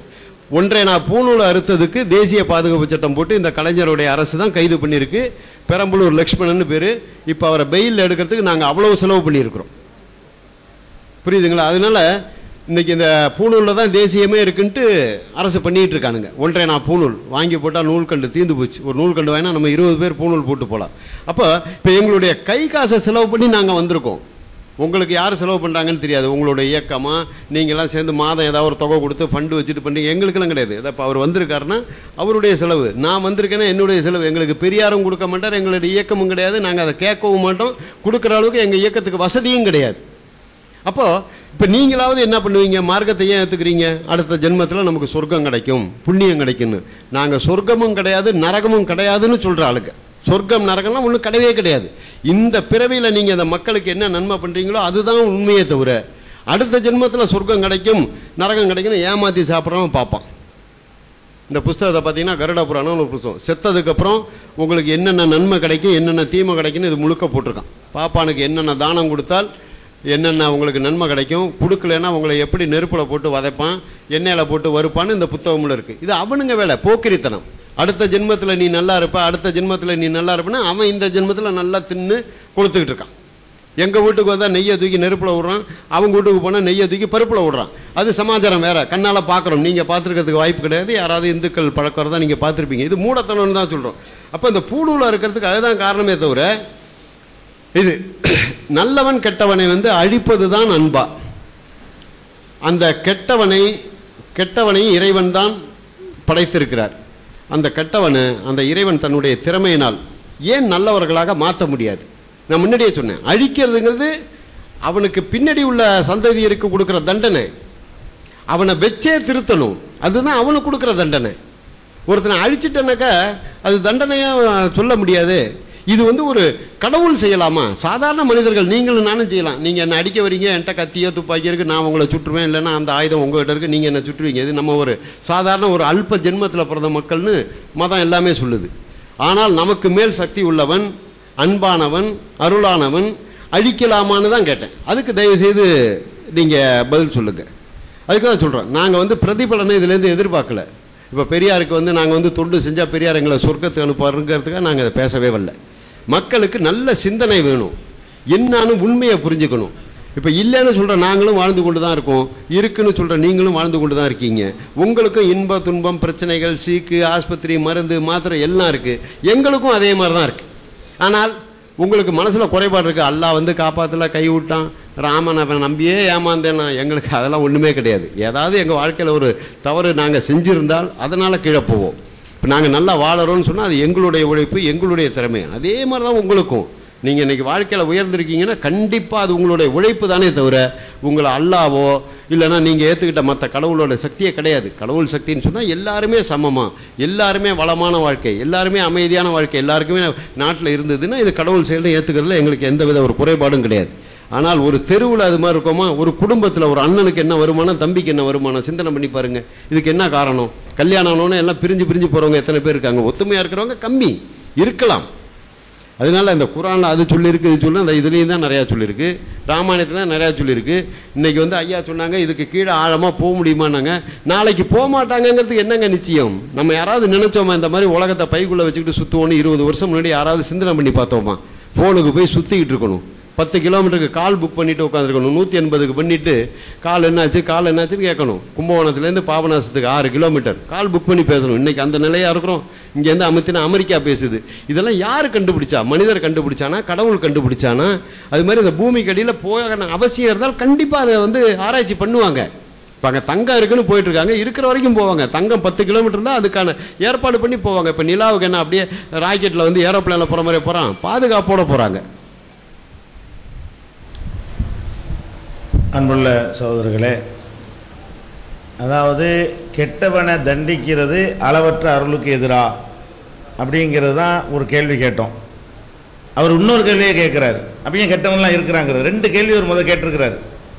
அதில் ஒன்றுக்கு சொல்லியிருக்கமே தவிர திசை திருப்பி போல, இதுவும் கேட்ட கேள்வி தான். நீங்கள் அவர் என்ன சொல்கிறாருன்னா, ஒருத்தனை இதை அழிக்கிறது வந்து அவனுக்கு தண்டனையா, குடும்பத்துக்கு தண்டனையா, வாரிசு தண்டனையாண்டு மரண தண்டனையுடைய கான்செப்டில் அவர் வர்றாரு. மரண தண்டனைங்கிற கான்செப்ட் சரியா தவறாங்கிறது நம்ம விளக்குவோம். அது தனியாக விளக்க வேண்டியதான், ஒரு சிட்டிங்கில் விளக்கணும் கேட்டதுனால. அப்போ இந்த விஷயத்தை என்னென்னு கேட்டால், கெட்டவன்லாம் ஏன் இருக்கிறான், அதான் ஒரு பெரிய கேள்வியாக அவங்க சைட்லேருந்து கேட்குற கேள்வின்னா, கடவுள் இருக்கிறாருன்னா எல்லாத்தையும் நல்லவன் ஆக்கிவிட வேண்டியதானே, கடவுள் இருக்கிறாருன்னா எல்லாத்தையும் கெட்டவன்லாம் அழிச்சுவிட வேண்டியதானே, இல்லாமல் ஆக்கிடலாமே, அன்புல திருத்தலாமேங்கிறார். அதுக்கு கடவுள் வந்து அழகாக குர்ஆன் மூலமாக அதுக்கு ஆன்சர் தெளிவாக சொல்லி இருக்கிறார்.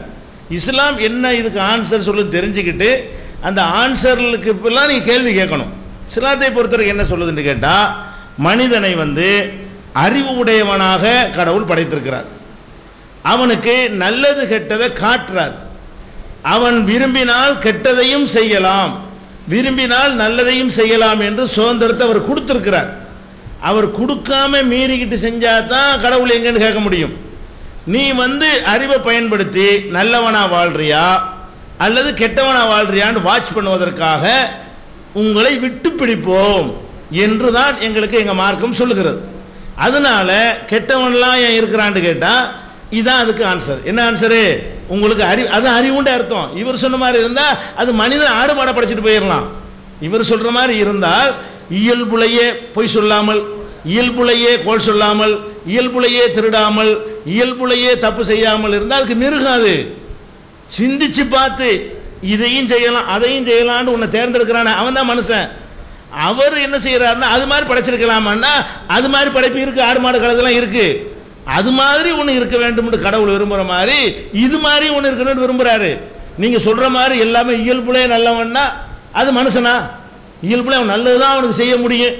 அவன் நான் கெட்ட ஒரு காரியம் அவனை செய்யவே இயலாதுன்னா அது மனுஷனா இருப்பானா? அறிவுண்டால என்ன அர்த்தம்? 2 பாட்டு இருக்கணும், இதுவா அதுவா. நீ இந்த அறிவை சரியா பயன்படுத்துறியான்னு அவன் முன்னாடி ஒரு பரீட்சை வைக்கப்படுகிறது. அவன் சிந்திச்சு பார்த்து என்ன செய்யணும்? நீங்கள் இப்போ சரி நான் இவர் அடிக்கவும் முடியும் அடிக்காமல் இருக்கவும் முடியும், 2 எனக்கு செய்ய முடியுதுல்ல. அப்போ அந்த சுதந்திரத்தை கடவுள் கொடுத்து நீ நல்லா நடக்கிறியா கெட்டா நடக்கிற நான் பார்க்குறேன்னு சொல்கிறாரு. அதுதான் மனித படைப்புடைய தத்துவமே. மனிதன் இவர் சொல்கிற மாதிரி ஒரு படைப்பு இருக்குன்னு ஆசைப்பட்டாரையானால் அது மனிதனாக இருக்காது.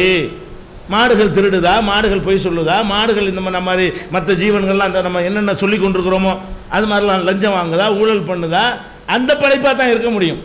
இந்த படைப்பாக மனித படைப்பாக இருக்க முடியாது. அப்போ இந்த அறிவு என்கிற ஒரு விஷயத்தை கொடுத்து நீ இப்படி போனாலும் போய்க்க இப்படி போனாலும் போய்க்க, ஆனால் உனக்கு அறிவுரை சொல்கிறேன், இப்படி போனால் உனக்கு இதை தருவேன், இப்படி போனால் இதை தருவேன் என்று சுதந்திரம் கொடுத்துருக்காருன்னு தான் எங்கள் மார்க்கம் சொல்லுதே தவிர நீங்கள் நினைக்கிற மாதிரி என்ன இல்லை, கடவுளுக்கு தெரியாதுங்கிற மேட்டர்லாம் இல்லை, தெரியும். நீ நடக்கிறியா இல்லையான்னு பார்க்குறோம். ஒரு மாணவன் இருக்கான் பரீட்சையில், ஒரு மனுஷன் வாழ்க்கையில் நீ அறிஞ்சிக்கலாமே, ஒழுங்காக படிக்கிறானா இல்லையான்னு டெஸ்ட் பண்ணிட்டு பரீட்சை வைக்கிறான். பரீட்சைக்கு முன்னாடி ஊர் சுற்றுவான் மாணவன், பரீட்சைக்கு ராத்திரியில் படிக்க மாட்டான், ஸ்டடி லீவ் விட்டா படிக்கிறதுக்கு போல அவன் என்ன செய்வான், பீச்சை சுற்றிக்கிட்டு இருப்பான். அதெல்லாம் வாத்தியாருக்கு தெரியும். என்ன செய்ய அறிவுரை தான் சொல்லுவார், மார்க்கு போடும்போது கோழிப்பிட்டு போட்டு விட்டுருவார். இவன் கஷ்டப்பட்டு படித்தான், அவன் தேர்வான். பரீட்சைன்னு வைத்தாலும் என்ன செய்யணும்னு கேட்டால் அவனுக்கு ஃப்ரீடம் கொடுக்கணும். சோதனைன்னு கொடுத்தாலும் என்ன செய்யணும், 2 வழியும் திறந்து விடணும். இழுக்க போட்டு கட்டி போட்டு அப்புறம் என்ன சோதனை? நீங்கள் கட்டி போட்டு மனிதனை இல்லாத ஒரு படைப்பை கடவுள் படைச்சிருக்கணும்னு தான் வாதம் பண்ணுறீங்க. மனித படைப்புனா இப்படி தான் இருக்கும், அப்படி ஒன்று இருக்கணும்னு கடவுள் விரும்புகிறாருன்னு நாங்கள் சொல்கிறோம். அப்போ நாங்கள் உங்களுக்கும் தெரியும் எங்களுக்கும் தெரிகிறது, நினச்சா நல்லது செய்யலாம், நினச்சா கெட்டது செய்யலாம் என்கிற சுதந்திரத்தோடு நாங்கள் படைக்கப்பட்டு இருக்கிறோம். அந்த சுதந்திரத்தோடு இருக்கிறதுனால தான் கடவுள் என்ன செய்யலை, கெட்டவனை அறியாமல் எப்படி இருந்தால் அறிகிறதுக்கும் தண்டிக்கிறதுக்கும் சம்மந்தம் இருக்கா? அறிஞ்சிட்டு கூட விட்டலாம்ல, அவருக்கு என்ன தெரியலையான்னு இருக்கிறீங்க, தெரியும். அவர் தானே விட்டுருக்காரு, நீ எப்படி பயன்படுத்துறேன்னு பார்க்க போகிறேன். அப்படின்னு விட்டு இருக்கும்போது அவருக்கு இப்படி தெரியாமல் போச்சுன்னு கேட்குறீங்க. தெரியும், தெரிஞ்சுக்கிட்டே என்ன செய்வோம், சில விஷயங்கள் நம்மளே சோதிப்பதாக இருந்தால் தெரிஞ்சுக்கிட்டே என்ன செய்வோம், சிலதை விடுவோம். நம்மளே ஒரு பொருளை போடுவோம், வேலைக்காரனுக்கு முன்னாடி திருடுறான்னு பார்ப்போம், திருடான்னு தெரியும் விடுவோம். திருடி என்ன செய்யறான் அவனை பார்த்து டெஸ்ட் பண்ணணும். இது அறிந்து கொள்வதற்கு நம்ம செய்கிறோம். கடவுள் அறிந்து கொள்வதற்கு செய்யலை. உங்களுக்கு ஒரு பரிசு தருவதாக இருந்தால் இந்த பரீட்சையில் தேர்கிறீர்களான்னு பார்க்குறான்னு ஒரு ஆன்சர் எங்களுக்கு இஸ்லாம் சொல்லுகிறது. அப்போ அந்த ஆன்சர்லேருந்து நீங்கள் கேள்வி கேட்கணுமே தவிர நீங்கள் கடவுளுக்கு என்ன செய்யக்கூடாது, அப்படி படிச்சிருந்தா என்ன, இப்படி படிச்சிருந்தா என்னன்னு கேட்டால் அது கேள்வி ஆகுமா? அந்த மாதிரியான ஒரு அடிப்படையில் தான் உங்களுடைய கேள்வி வருது. அதனால் அளவற்ற அருளுக்கும் இது எதிரானது கிடையாது. இந்த உலகத்தில் நல்லது கெட்டதெல்லாம் பரீட்சையாக இருக்கிற காரணத்தினால உங்களுக்கு அறிவுரையாக தான் சொல்கிறோம். கேட்டவன் கேளு, கேட்காதவன் போ, அதுக்குரிய இடத்துல பார்த்துக்கிறேன். அதுபோக ஒரு விதை சொன்னார், நம்ம வெற்றி வேந்தனே சொன்னார், ஒரு எலும்பு இருந்தால் கூட நம்ம உசுராக்கிடலாம் மனுஷனை, ஒரு இது செல்லு கிடைச்சா கூட உசுராக்கிடலான்டாரு. நம்மளே உசுராக்கிடலாங்க, படைச்சவன் ரெண்டாவது உசுராக்க மாட்டானா? அப்போ அந்த மாதிரி படைச்சவன் வந்து விட்டது என்றால் இதெல்லாம் ஒரு கான்செப்டே கிடையாது. அதுக்கு தான் நாங்கள் படைச்சவனை அறிவியல் பூர்வமாக நேற்று விஷயத்தை பூரா உல்ட்டா பண்ணுறாரு. நேற்று நாம தான் நிறுவி இருக்கிறோம் அறிவியல் பூர்வமாக, நீங்கள் தான் அறிவியலை மறுத்தீங்க. அறிவியல் பூர்வமாக நிறுவனது யாரு? இவ்வளவு விதிகளுக்கும் இதெல்லாம் இப்படி தன்னால் உண்டா இருக்கும், சூனியத்தில் இப்படி வரும். அப்போ ஏதோ ஒரு சூப்பர் பவர் இருந்தால் இவ்வளவு செஞ்சுருக்குன்னு சொன்னோம், அதான் அறிவியல். அப்புறம் டாக்டர் போன விஷயமாகவும் சொல்கிறார், தப்பான தகவல் சொல்கிறாரு. அந்த தகவல்களையும் கரெக்டான சொல்லணும். டாக்டரே என்று சொல்லிட்டு போனார், முக்கியமான ஒரு வேலை இருக்குங்க, நான் இதுக்கு ப்ரிப்பேராக இல்லை, நாளைக்கு வர முடியாது அப்படின்னு நம்மள்கிட்ட சொல்லிட்டு போகிறாரு. என்ன சொன்னார்? அவரையும் வச்சுக்கிட்டு தான் சொன்னார். அவரையும் வச்சுக்கிட்டு என்னையும் வச்சுக்கிட்டு நேருக்கு நேரம் ஒரு செய்தி அவர் சொல்லிட்டு போகிறாரு.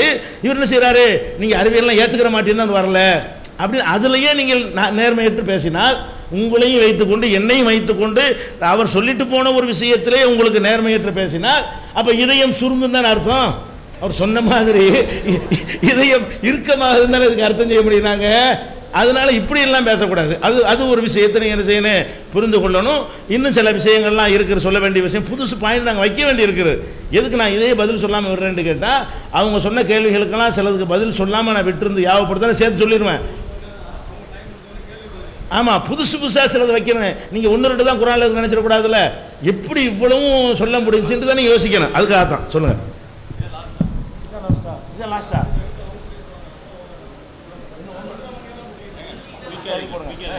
அதாவது சகோதரர்களே,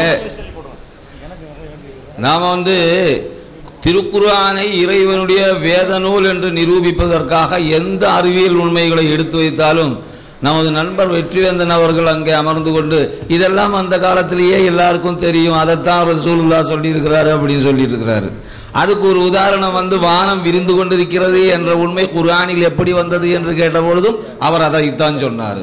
இப்போ அது சொன்னாருன்னு நீங்கள் சொன்னால் இது கேட்குறவங்க கொஞ்சமாவது சயின்டிஃபிக் நாலேஜ் இருக்கிறவங்களா இருந்தால் எள்ளி நகைப்பாங்க. காரணம் என்னென்னா, இந்த ஃபேக்ட் கண்டுபிடிக்கணும்னா முதல்ல டெலஸ்கோப் கண்டுபிடிக்கணும். டெலஸ்கோப்பு ரசூலுல்லாஹ் காலத்தில் இருக்குது, அது கலீலியோ கண்டுபிடிக்கல, முகமது நபி தான் கண்டுபிடிச்சாருன்னு சொல்ல வர்றீங்களா? ஒன்று. ரெண்டாவது, டெலஸ்கோப் மட்டும் இருந்தால் போதாது, ஸ்பெக்ட்ராஸ்கோப் நிறத்தை பிரிக்கின்ற ஒரு கருவி, அது நிறங்களை பிரிக்கின்ற ஒரு கருவி, ஸ்பெக்ட்ராஸ்கோப் கண்டுபிடித்திருக்க வேண்டும். அதுவும் போதாது, அதுக்கு பிறகு டாப்ளர் என்பவர் இந்த டாப்ளர் எஃபெக்ட் என்ற ஒரு விதியையும் கண்டுபிடித்திருக்க வேண்டும். அதுக்கு முன்னாடி நியூட்டன் வானவெளியில் இருக்கக்கூடிய கிரகங்களில் சஞ்சாரத்துக்குரிய விதியையும் கண்டுபிடித்திருக்க வேண்டும். இப்ப இதெல்லாம் ரசூலுல்லாஹ்வே சொன்னாரு அப்படின்னா, முஹம்மது நபியே சொன்னாரு அப்படின்னா, நியூட்டனுக்குள்ள கிரெடிட் முஹம்மது நபிக்கு கொடுக்குறீங்களா? கலீலியோவுக்குள்ள கிரெடிட் முஹம்மது நபிக்கு கொடுக்குறீங்களா? அல்லது டாப்ளருக்குள்ள கிரெடிட் முஹம்மது நபிக்கு கொடுக்குறீங்களா? அதுக்கப்புறம் இருக்கிறது தான் பெரிய ஒரு விஷயம். உலகம் பூராமே எல்லா விஞ்ஞானிகளும் நம்ம வெற்றிவேந்தன் அவர்களை தவிர உலகத்தில் இருக்கக்கூடிய அனைத்து விஞ்ஞானிகளும் யூனிவர்ஸ் ஸ்டாட்டிக் அப்படின்னு நம்பிட்டு இருந்தாங்க. அது ஒரே மாதிரி இருக்குது, அது மாறா நிலையில் இருக்கு அப்படின்னு நம்பிட்டு இருந்தாங்க. யாரு? ஐன்ஸ்டீன் நம்பிட்டு இருந்தாரு. விஞ்ஞானிகள்லயே மிகப்பெரிய விஞ்ஞானிகள் ரெண்டு பேர், ஒன்று நியூட்டன், ஒன்று Einstein.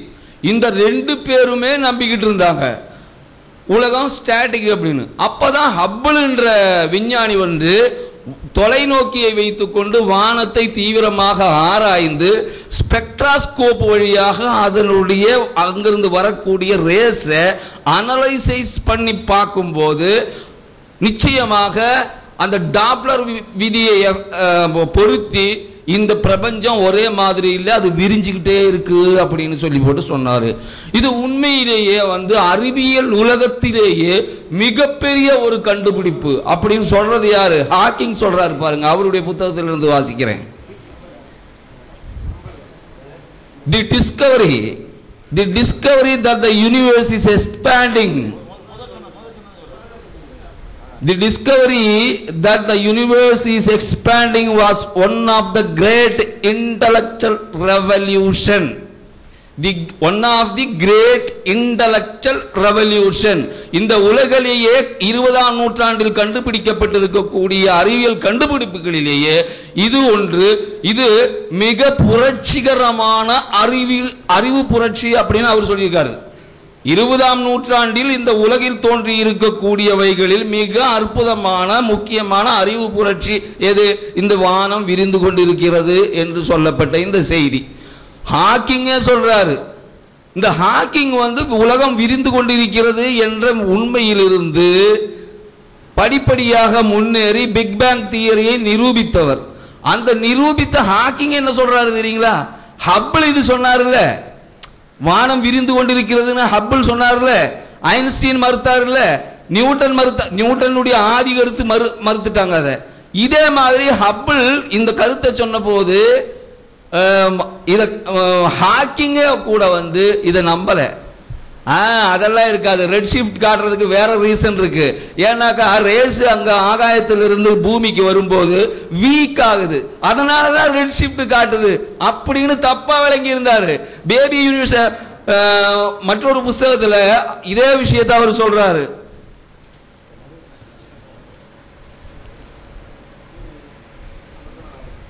Black holes and little baby universe என்ற புத்தகத்தில் இதே விஷயத்தை ஹாக்கிங்கே சொல்றாரு. நானும் கூட இது நம்ப மறுத்துட்டேன் முதல்ல, அந்த அளவுக்கு புரட்சிகரமான ஒரு கருத்து.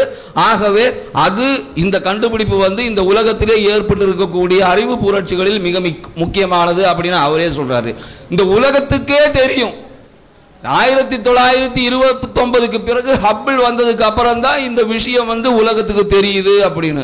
ஆனா வெற்றிவேந்தன் சொல்றாரு, இதெல்லாம் 1400 வருஷத்துக்கு முன்னாடியே உலகில் அறியப்பட்ட விஷயம்தான் அப்படின்னு சொல்றாரு. அப்போ இதுல இருந்து நாம முஹம்மது நபி இது இறைவேதமாக இருக்கிறது என்பதற்கு, முஹம்மது நபி எழுதல, இறைவேதமாக இருக்கிறது என்பதற்கு ஆதாரம் என்று நம்பணுமா, அதல்லது வெற்றிவேந்தன் சொன்னது நம்பணுமா? முடிவு பண்ணுங்க. உலகம் பூராவும் என்ன சொல்றாங்க? இது 1929க்கு பிறகு ஹப்பிள் வந்ததுக்கு அப்புறம் கண்டுபிடிச்ச கண்டுபிடிப்பு அப்படின்னு. அவரு சொல்றாரு முஹம்மது நபி காலத்திலேயே இருந்தது. அவர் ஒருத்தர் மட்டும்தான் சொல்றாரு. அதனால நம்ம அடுத்த சப்ஜெக்டுக்கு வருவோம். ரெண்டாவதாக குர்ஆன்ல மற்றொரு வசனம் வருது. அல்லதி ஜஅலலக்குமுல் அர்ல ஃபிராஷம் வஸ்ஸமா பினாஅன் 2:22. பூமியை உங்களுக்கு ஒரு விரிப்பாகவும் வானத்தை முகடாகவும் ஆக்கினான். இந்த வானத்தை முகடாக ஆக்கி இருக்கின்றான் என்பது ஒரு புரட்சிகரமான அறிவியல் கண்டுபிடிப்பு. இன்னைக்கு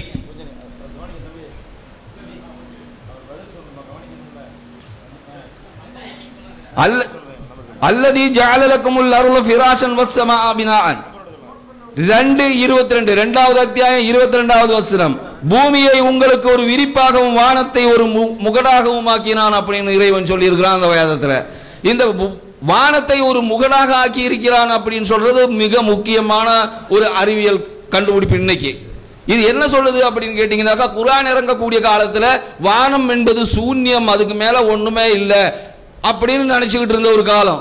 அந்த காலத்துல வானம் இருக்குதுன்றது மட்டுமில்ல, பூமியை சூழ்ந்து இருக்கக்கூடிய வானம் பூமிக்கு கூரையாக முகடாக இருக்கிறது அப்படின்னு சொல்லணும்னா நிச்சயமாக இந்த பூமிக்கு ஏதோ ஆபத்து வருது, அதை தடுப்பதற்குண்டான ஒரு செட்டப் அங்க இருக்கு அப்படின்னு முஹம்மது சொல்லணும்னா அவருக்கு அதை பத்தி தெரிஞ்சிருக்கிறதுக்கு வாய்ப்பு உண்டான்னு பார்க்கணும். அப்ப நீங்க கேட்பீங்க, அப்படி என்ன பூமிக்கு கூரை இல்லைன்னு இருந்திருந்தா ஆபத்து என்ன வரப்போகுது அப்படின்னு கேட்பீங்க. ரெண்டு விதத்தில் இருக்கக்கூடிய ஆபத்துகள் இருக்குது.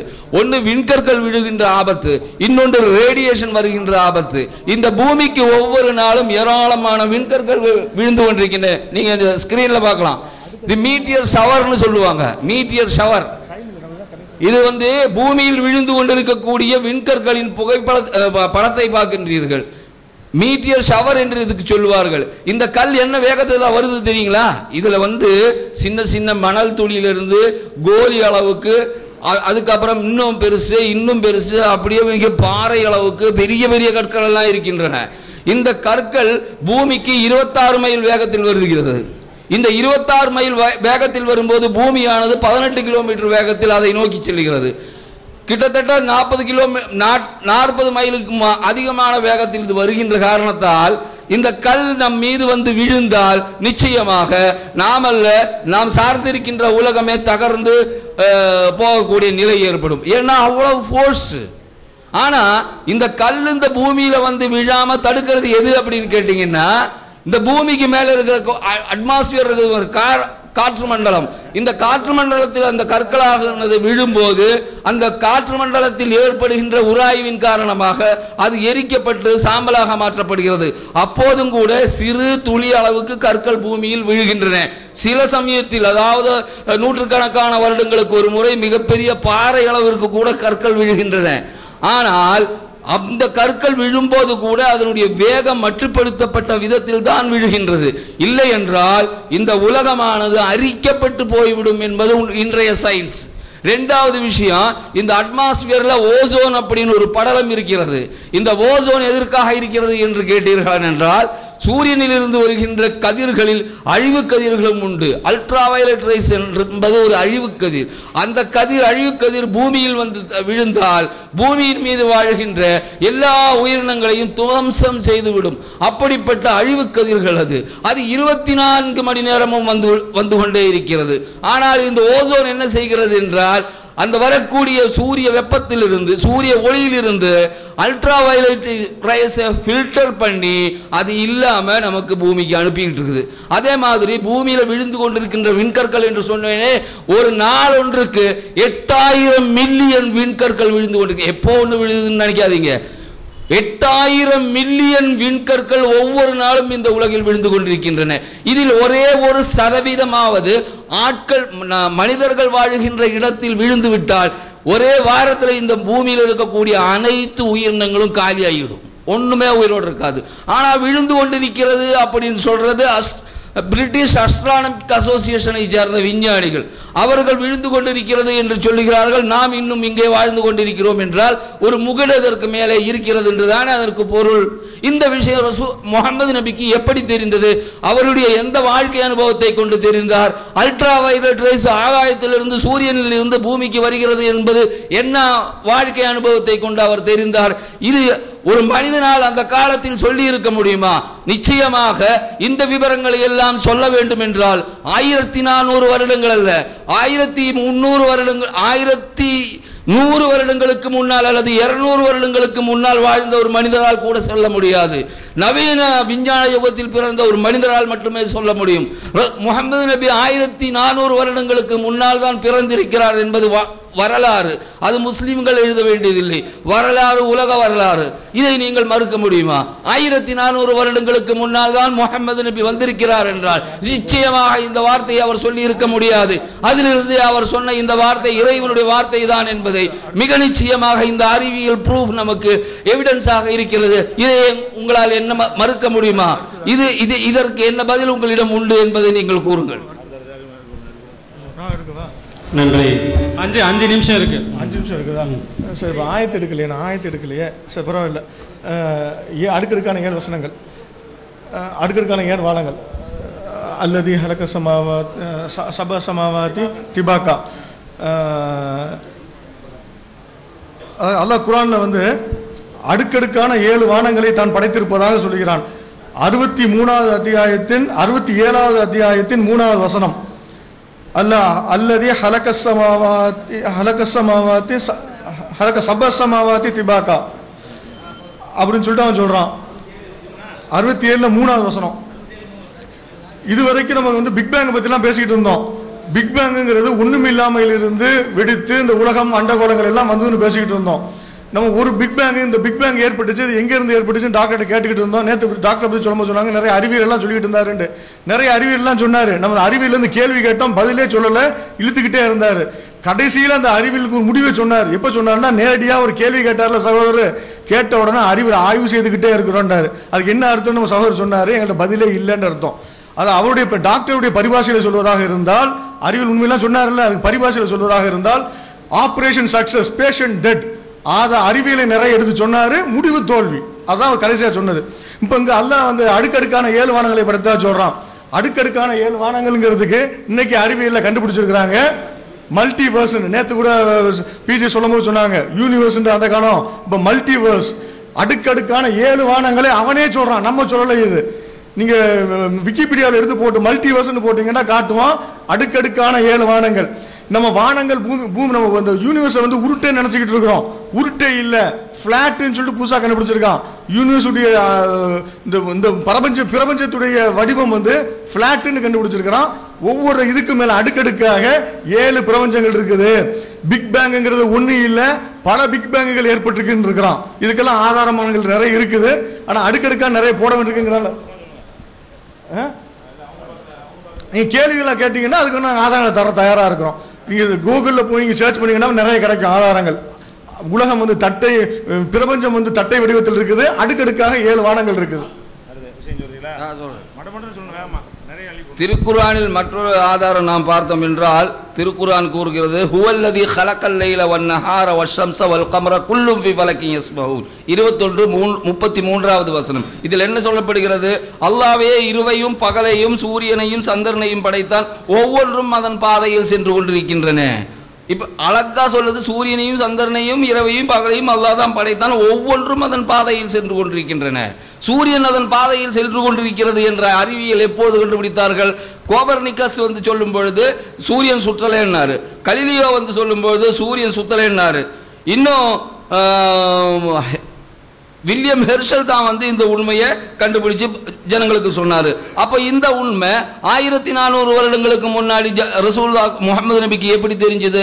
இதுக்கு உங்களுடைய பதில் என்ன? இதை சொல்ல முடியுமா?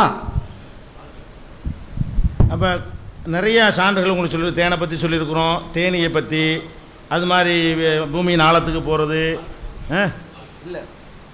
அதான் வானத்துக்கு போகிறது, விண்வெளியில் பிரயாணம் செய்யும்போது எதையும் சுருங்குறது, அதே மாதிரி வந்து வானத்தில் முகடா இருக்குது, நிறைய ஒன்றுமே இல்லை, அது முகடாக உங்களை நிறைய விஷயங்களை தடுத்து கொண்டிருக்குன்னு குர்ஆன் சொல்லுகிறது. ஆனால் தடுத்து கொண்டிருக்கிறது. மேலே இருந்து வரக்கூடிய அல்ட்ரா வயலட் கதிர்களை, அங்கே இது எரிகற்களை எல்லாம் எரித்து சாம்பலாக்கி என்ன செய்து பூமியை காப்பாற்றி கொண்டிருக்கு. இந்த மாதிரியான அறிவியல் விஷயங்கள் எல்லாம் குர்ஆன் அடுக்கடுக்க அள்ளி போடுது.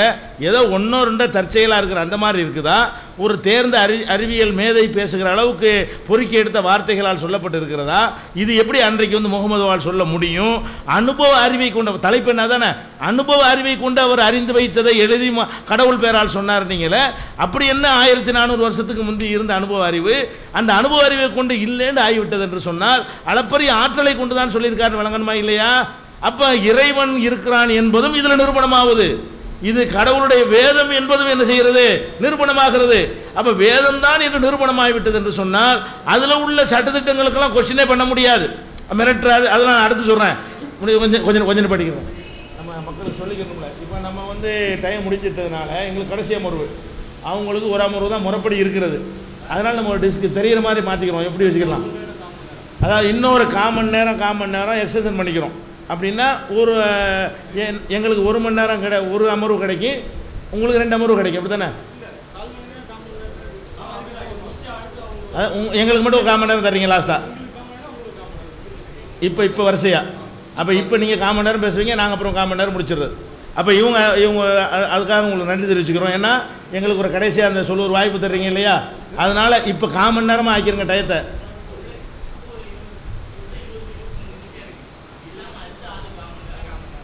அப்படியா? இப்போ 20 நிமிஷம். சரி, அதாவது இப்போ அவங்களுடைய லாஸ்ட் அமர்வு 20 நிமிஷம், இதோட முறைப்படி முடிக்கணும். இருந்தாலும் நம்ம சொல்ல வேண்டிய செய்திகள் நிறைய இருக்கிறது. அவங்க கேட்ட கேள்விகளும் பெண்டிங்காக இருக்கிறது, டயத்துக்கு பதில் சொல்வதற்காக வேண்டி. இன்னும் சொல்ல போனால் நாங்கள் கேட்ட கேள்விகள் தனியாக இருக்கு, நீங்கள் பதில் சொல்லலை. ஆனால் நீங்கள் கேட்ட கேள்விகளுக்கு எங்கள்கிட்ட பதில் இருக்குன்னு சொல்கிறோம். எங்களுக்கு கூடுதல் டைம் கொடுத்தா கூட இந்த மாதிரி கேட்டிங்கல்ல சில விஷயங்கள்லாம், அதுக்கெல்லாம் நாங்கள் பதில் உங்களுக்கு எங்கள் பதில் நீங்கள் அறியணும்ல. தலாக்கை பற்றி கேட்டீங்க, அது மாதிரி பலதார மனத்தை பற்றி கேட்டிருக்கிறீங்க, அது மாதிரி உங்களுடைய கடவுளை நான் அவன் இவன் ஆம்பளைய சொல்கிறீங்க, அது மாதிரிலாம் நீங்கள் கேட்டிருக்கிறீங்க. அப்போ இதுக்கெல்லாம் என்ன செய்யணும்னா நாங்கள் ஒரு பதில் சொல்லணும். முடிஞ்சால் தாங்க, இல்லைன்னா அந்த 5 நிமிஷத்தில் நாங்கள் வேகமாக சொல்லி முடிச்சிடுறோம். சரியா? இப்போ சேர்த்து அவர் சொல்லிட்டு கடைசியாக நீங்கள் முடிச்சிடுறீங்களா? எப்படி இப்போ 35 நிமிஷமாக கொடுத்துட்டு அப்படி பண்ணிடலாமா? எப்படி? இல்லை அப்படி வேண்டாம், அப்படி வேண்டாம், அது சிறப்பாக இருக்காது. 20 நிமிஷத்துக்கு அப்போ எப்படி வச்சுக்கலாம்? அதாவது 20க்கு அப்புறம் எங்களுக்கு 15 உங்களுக்கு சரி, ஓகே, சரி, பிரச்சனை இல்லை, பிரச்சனை அதுக்குள்ள வேகமாக சொல்லி முடிச்சோம்.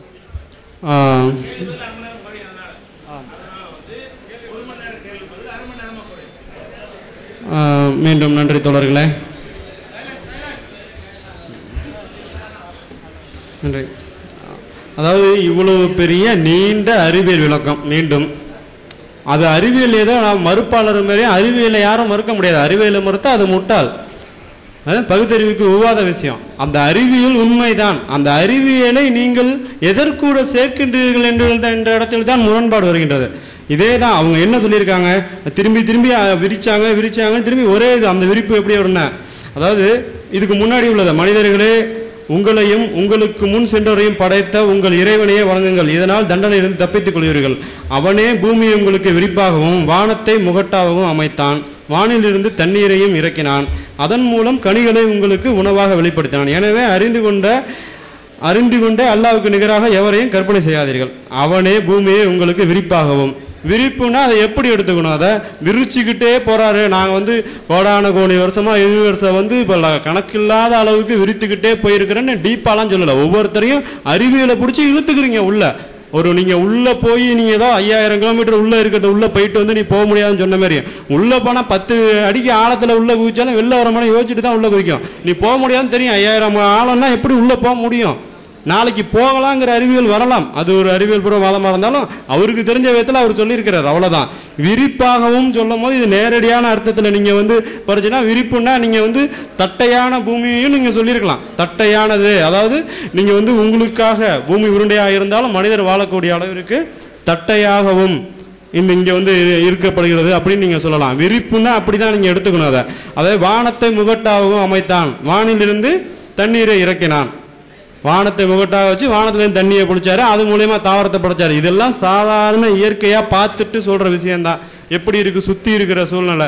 நீங்கள் சாதாரணமாக ஒன்று பேசிக்கிட்டே இருக்கும்போது வழக்கு மொழியில் எதை பார்த்தீங்களோ அதே தான் சொர்க்கத்தில் குண்டான அடிக்க வைக்கப்பட்டிருக்கிறது, கோலைகள் அடிக்கப்பட்டிருக்குன்னா பார்த்த விஷயம். சொர்க்கத்தில் கோலையும் எதுக்குங்க போனோங்க? அதை விட சிறப்பாக ஒன்று செஞ்சுருக்கலாம். கிளாஸ் மெட்டலில் ஃபைபாலிக்கு ஒன்றுன்னு சொல்லியிருக்கலாம். இங்கே பார்த்த விஷயம் கோவலை அங்கே வருது. கண்ணடைகள், அதாவது கைப்படாத கண்ணடைகள் நாங்கள் படைத்திருக்கிறோம், சிறப்பாக தேவைப்படுது. சொர்க்கம்னு சொல்லிட்டுருங்களே, எந்த வேலையும் செய்யாமல் அங்கே போய் சாப்பிட்டு தூங்குறதுக்கு ஒரு வேலையே வேண்டாம், செத்து போயிடலாம். செத்து போயிட்டு அங்கே போய் எதுக்கு போய் எந்த வேலையும் செய்யாமல் எல்லா வசதியும் கிடைக்கும். அதை அனுபவிச்சு எவ்வளோ நாள் உங்களால் இருக்க முடியும்? மற்ற இடத்துல மிகப்பெரிய வளர்ந்த நாடுகள்லாம் தற்கொலை அதிகமானதுக்கு காரணமே எல்லா சொகுசையும் குறுகிய காலத்தில் பிரவுன் சுகர், அபின்னு, பொண்ணு எல்லாத்தையும் அனுபவிச்சனால செய்யறதுக்கு அடுத்து ஒன்றுனால தற்கொலை பண்ணிக்கிறான். இதே வேலையை திரும்பி அங்கே தான் போய் செஞ்சுக்கணும். சொர்க்கத்துக்கு போனாலும் சொர்க்கம்னு சொல்லிட்டு ஒன்று தவறான ஒரு நம்பிக்கையை நீங்கள் வளர்த்துக்கிட்டு இருக்கீங்க. அது அந்த வாதம் இல்லைனாலும் வேற வழி இல்லாமல் வைக்க வேண்டியது இருக்கு. இப்போ இருக்கிற அதே வானமும் தான், அவனே பூமியை உங்களுக்கு விரிப்பாகவும் வானத்தை முகட்டாகவும் அமைத்தான், வானிலிருந்து தண்ணீரை இறக்கினான். இதெல்லாம் பார்த்த உடனே தெரிகிற விஷயம். இதில் என்ன ஆராய்ச்சி பண்ணுறதுக்கு இருக்கு? நேரடியாக பார்த்த உடனே வானத்திலிருந்து தண்ணீரை இறக்கிறான். இதுக்கு முன்னாடி நீங்கள் ஆக்சிஜனை நாங்கள் குளிர்வித்து ஒரு இடத்துல வேக்கமாக கிரியேட் பண்ணி அதிலிருந்து நாங்கள் உங்களுக்கு அறிவியல் ரீதியாக நாங்கள் மழையை பொழிகிறோம்னா உண்மையிலேயே அறிவியல் தான் அது. அந்த விஷயத்தில் வானத்திலேருந்து நீரை பொழிந்தான்னா அது அங்கே காட்டுவாசி காலத்துலேருந்து அப்படி தான் வானத்துலேருந்து தண்ணி தான் ஊற்றுது. அதான் மழைன்னு இப்போ சொல்லியிருக்கோம், அவ்வளோதான். அதே மாதிரி தான் விரிப்பாகன்னா அப்படி தான் எடுத்துக்கணும். விரிச்சுக்கிட்டே போயிருக்கான், யூனிவர்ஸ் விரிஞ்சுக்கிட்டே இருக்கு, அதில் மிகப்பெரிய விரிப்பு இருக்குது, நான் இன்னும் விரிச்சுக்கிட்டே இருக்கேன்னு நீங்கள் அறிவியலுக்கு அங்கே போயிடக்கூடாது. அறிவியலுக்கு சொல்கிற அளவுக்கு இதில் 4 வரியில் என்னத்தை சொல்லியிருக்காங்க அங்கே? நான் இதை படிக்கும்போது எனக்கு அப்படி தான் தோணுது. நீங்கள் ஒரு விஷயம், அதாவது இப்போதைக்கு இருக்கிற தீவிரவாதத்துக்கும் நம்ம தோழர்களுக்கும் சம்மந்தம் இல்லைனாலும் முஸ்லீம் இளைஞர்கள் தீவிரவாதத்துக்கு போகிறதுக்கு அதில் தவறான புரிதல்கள் ஒன்று இருக்குன்னா, இந்த மாதிரி மூடத்தனமான மனிதர்கள், அதாவது என்ன மாதிரி முட்டாள்கள் இருக்கக்கூடிய இந்த உலகத்தில் தெளிவாக சொல்லியிருக்கணும் இஸ்லாத்தில். ஏன் அதை தப்பாக புரிஞ்சுக்கணும்? தப்பாக புரிஞ்சுக்கிட்டு அப்போ மனுஷனோட குத்தம் சொல்லியிருக்கிறது நீங்கள் சரியாக சொல்லியிருக்கீங்களா? தப்பாக அதாவது மிக சரியாக புரிந்து, முட்டாளாக இருந்தாலும் மிக சரியாக புரிந்து கொள்ளக்கூடிய அளவிற்கு அதில் விஷயங்களை நீங்கள் வச்சிருக்கணும். ஏன் தப்பாக புரிஞ்சுக்கணும்? நீங்கள் ஒரு இறை வேதத்தை தப்பாக புரிஞ்சுட்டு ஒருத்தன் சண்டை போடுறான்னு சொன்னால் அது யார் மேலே குத்தம்? சொல்லியிருக்க உங்கள் மேலே தான் குத்தம். ஏன் தப்பாக புரிஞ்சுக்கணும்? தப்பாக புரிஞ்சுக்க முடியாத அளவுக்கு ஒரு விஷயத்தை வைக்கணும். எல்லாம் உள்ள இறைவன் அப்படி வைக்கணும். அப்படி இருந்தாருன்னா அதை வச்சுட்டு தப்பாக புரிஞ்சுக்கிட்டாங்க, நீங்கள் தப்பாக போயிட்டீங்க, அந்த வழியில் போயிட்டீங்க, மற்றவங்க அதை கட்டுப்படுத்த இல்லை, நீங்கள் வந்து தப்பாக முன்னாடி கேட்ட கேள்விக்கு பதிலே சொல்லவே இல்லை. தவறான மனிதர்களோட கட்டுப்பாடு என்ன இருக்குது? ரூல்ஸை மட்டும் போட்டால் போதுமா? சட்டங்களை ஏற்றினால் மட்டும் போதுமா? புதுசாக நாளைக்கு இன்னும் 2 சட்டம் வரும். நேற்று அதாவது இந்திய நடைமுறை சட்டத்தை ஏற்றப்பட்டதுக்கு இதுக்கப்புறம் இத்தனை சட்டம் ஏற்றப்பட்டிருக்கு. குற்றங்களை குறைஞ்சிருக்கா? இல்லையே. சட்டங்களை ஏற்றி என்ன சட்டத்தை அதாவது ஒரு விதிமுறையை விதிச்சுட்டு எப்படி அதை கண்ட்ரோல் பண்ணி ஒழுங்காக நடக்குதா? அந்த இந்த வாழ்க்கையிலே தண்டனை கிடச்சுங்கிறதுக்காக தான் சில பேர் தடுப்பு செய்யாமல் வச்சுருக்காங்க. அதையும் விட்டுட்டு இப்போ நீங்கள் சட்டத்தை மட்டும் போட்டுட்டு ஒரு சின்ன ஒரு வரி இருந்துச்சுன்னா அதுக்கு 1008 அறிவியலை கற்பிக்கிறீங்க. அறிவியல் பூர்வமான படம் உண்மை தான். அதில் எங்கே வந்திருக்கு அந்த ஓசோன் படலமோ மற்ற சொல்லியிருக்க அறிவியலும்? அதில் எங்கே வந்திருக்கு? ஒரே ஒரு விரிப்புன்னு சொல்லிட்டா உடனே அதில் 1008 அறிவியல் வந்துருமா? எப்போ இந்த பிரம்மாஸ்திரம் மாதிரி நீங்கள் அப்புறம் அடுத்த இதுக்கு தான் போகணும். ஏன்னா இது வரைக்கும் அது சொல்லவே இல்லை. பிரம்மாஸ்திரம் மாதிரி அதாவது போயிட்டு திரும்பி வரும் ஆயுதம். அப்பயே அவன் கட்டு வச்சுருந்தானா? இப்போ வந்து நாக்கு பிருத்திவி இன்னும் நிறைய வந்துருச்சு. அதாவது ஒன்று நிற்கிற இடத்த தாக்கக்கூடிய ஏவுகணை, ஒன்று நகரக்கூடிய இதை வந்து தாக்கக்கூடியது, ஒன்று போயிட்டு வந்து கடைசி சமயத்தில் கூட திருப்பி கொண்டு வந்துடலாம். அப்போ அதெல்லாம் வந்து அப்பயே முன்னாடியே இருந்துச்சா? ஒரே இதை விட்டாக்கா பிரம்மாஸ்திரம்னா கடைசியாக விடுவாங்க, அப்பயே அழிச்சு திரும்பி வந்துடுமா? அப்போ முன்னாடியே இருந்துச்சு. அதெல்லாம் மிகப்பெரிய அறிவியல் முன்னாடியே இருந்ததா நீங்கள் ஒத்துக்கிறீங்களா? மகாபாரதத்தில் இருக்குது. பிரம்மாஸ்திரம்னு ஒன்று சொல்லுவாங்க. கடைசியாக பிரம்மாஸ்திரம் சாதாரண வாதத்தில் கூட சொல்லுவாங்க, கரம்சே பிரம்மாஸ்திரம்னு ஒன்று வச்சுருக்கேன் அப்படின்னு. இந்த அப்படிலாம் நீங்கள் சும்மா அதுக்கு அறிவியல் நீங்கள் கற்பிச்சுக்கிறது தான்.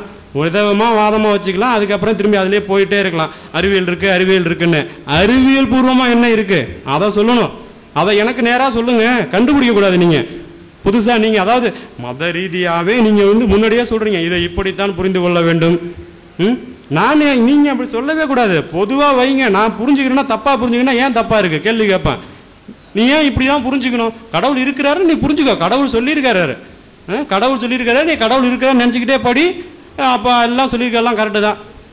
எனக்கு கடவுள் இல்லைங்க, நான் அப்போ படிக்கும்போது தப்பாக படுதில்லை எனக்கு, அதுக்கு பதில் சொல்லுங்கள். அதை விட்டுட்டு திரும்பி தொடர்ந்து அப்படியே சொல்லியிருக்கக்கூடாது. அப்புறம் இன்னும் கொஞ்சம் நேரம் குறுகிய கால நேரம் தான் இருக்கிறதுனால இன்னொன்று இந்த பெண்ணடிமைங்கிறது அதில் ஒன்று வச்சுருந்தோம். அந்த விஷயத்தில் போகும்போது நான் வந்து பொதுவானபடி நாங்கள் பார்க்கும்போது ஒரு சகோதரியாகத்தான் இதை நான் சொல்லிக்கிறேன். மற்ற அதாவது நம்மளுடைய கூட பிறந்த சகோதரியாக இருக்கும்போது உச்சி வெயிலில் போகும்போது போத்திக்கிட்டு போகிறாங்கிறப்ப எனக்கு கஷ்டமாகவே இருக்கும். அதாவது எப்படின்னா ஒரு தப்பு செஞ்சுட்டு தண்டனை கொடுத்த மாதிரி தான் எனக்கு தெரியுது. அதை போத்தி வச்சுட்டு இருக்கும்போது எனக்கு வந்து ஒரு பெண் இருந்ததுன்னா, அதாவது எனக்கு ஒரே பொண்ணு இருக்குங்க.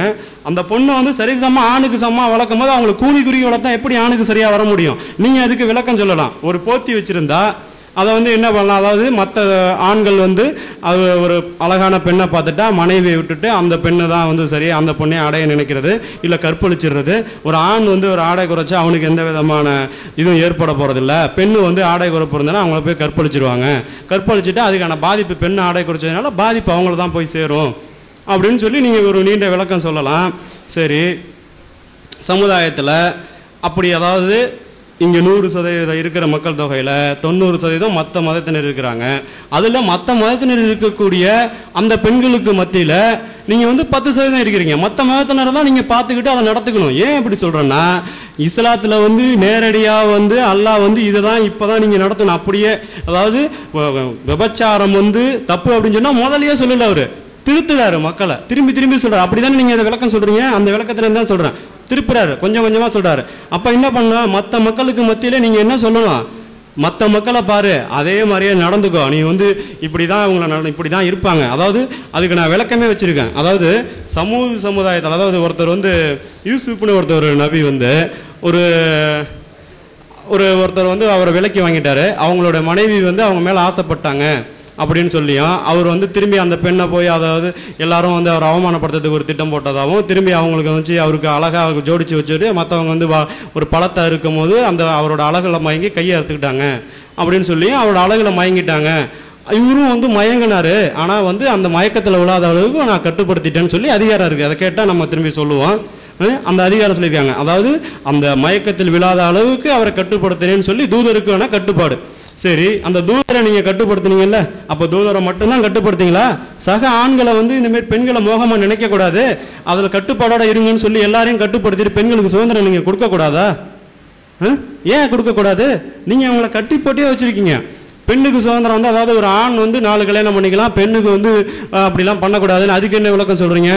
அதாவது ஒரு ஆண் வந்து ஒரு பெண்ணை திருமணம் செஞ்சுக்கிட்டாக்கா அவனுக்கு வர வாரிசு உரிமைக்கு அவன் வந்து, அதாவது அந்த பெண்ணை பராமரிப்பு முழுசும் ஆணை எடுத்துக்கிறான், அந்த குழந்தைக்கு பராமரிப்பு ஆணை எடுத்துக்கிறான். அதுக்காக தான் அவன் வந்து ஒரு கல்யாணம் பண்ணிக்கணும். 4 கல்யாணம் வந்து ஒரு பெண்ணு பண்ணிக்கிட்டா யாருக்கு குழந்தை பிறந்து தெரியாது, அந்த பராமரிப்பை ஒத்துக்க மாட்டான்னு நீங்கள் விளக்கம் சொல்கிறீங்க. இப்போ வந்து அது தேவையில்லை. இப்போ வந்து ஒரு பெண் ஆணோட சார்பில் இருக்கணும்னு அவசியம் இல்லை. பாத்திமா பீவி வந்து இதாக இருக்காங்க, ஒரு பாராளுமன்றத்தில் வந்து ஒரு பெண் வந்து சபாநாயகராக இருக்கிறாங்க.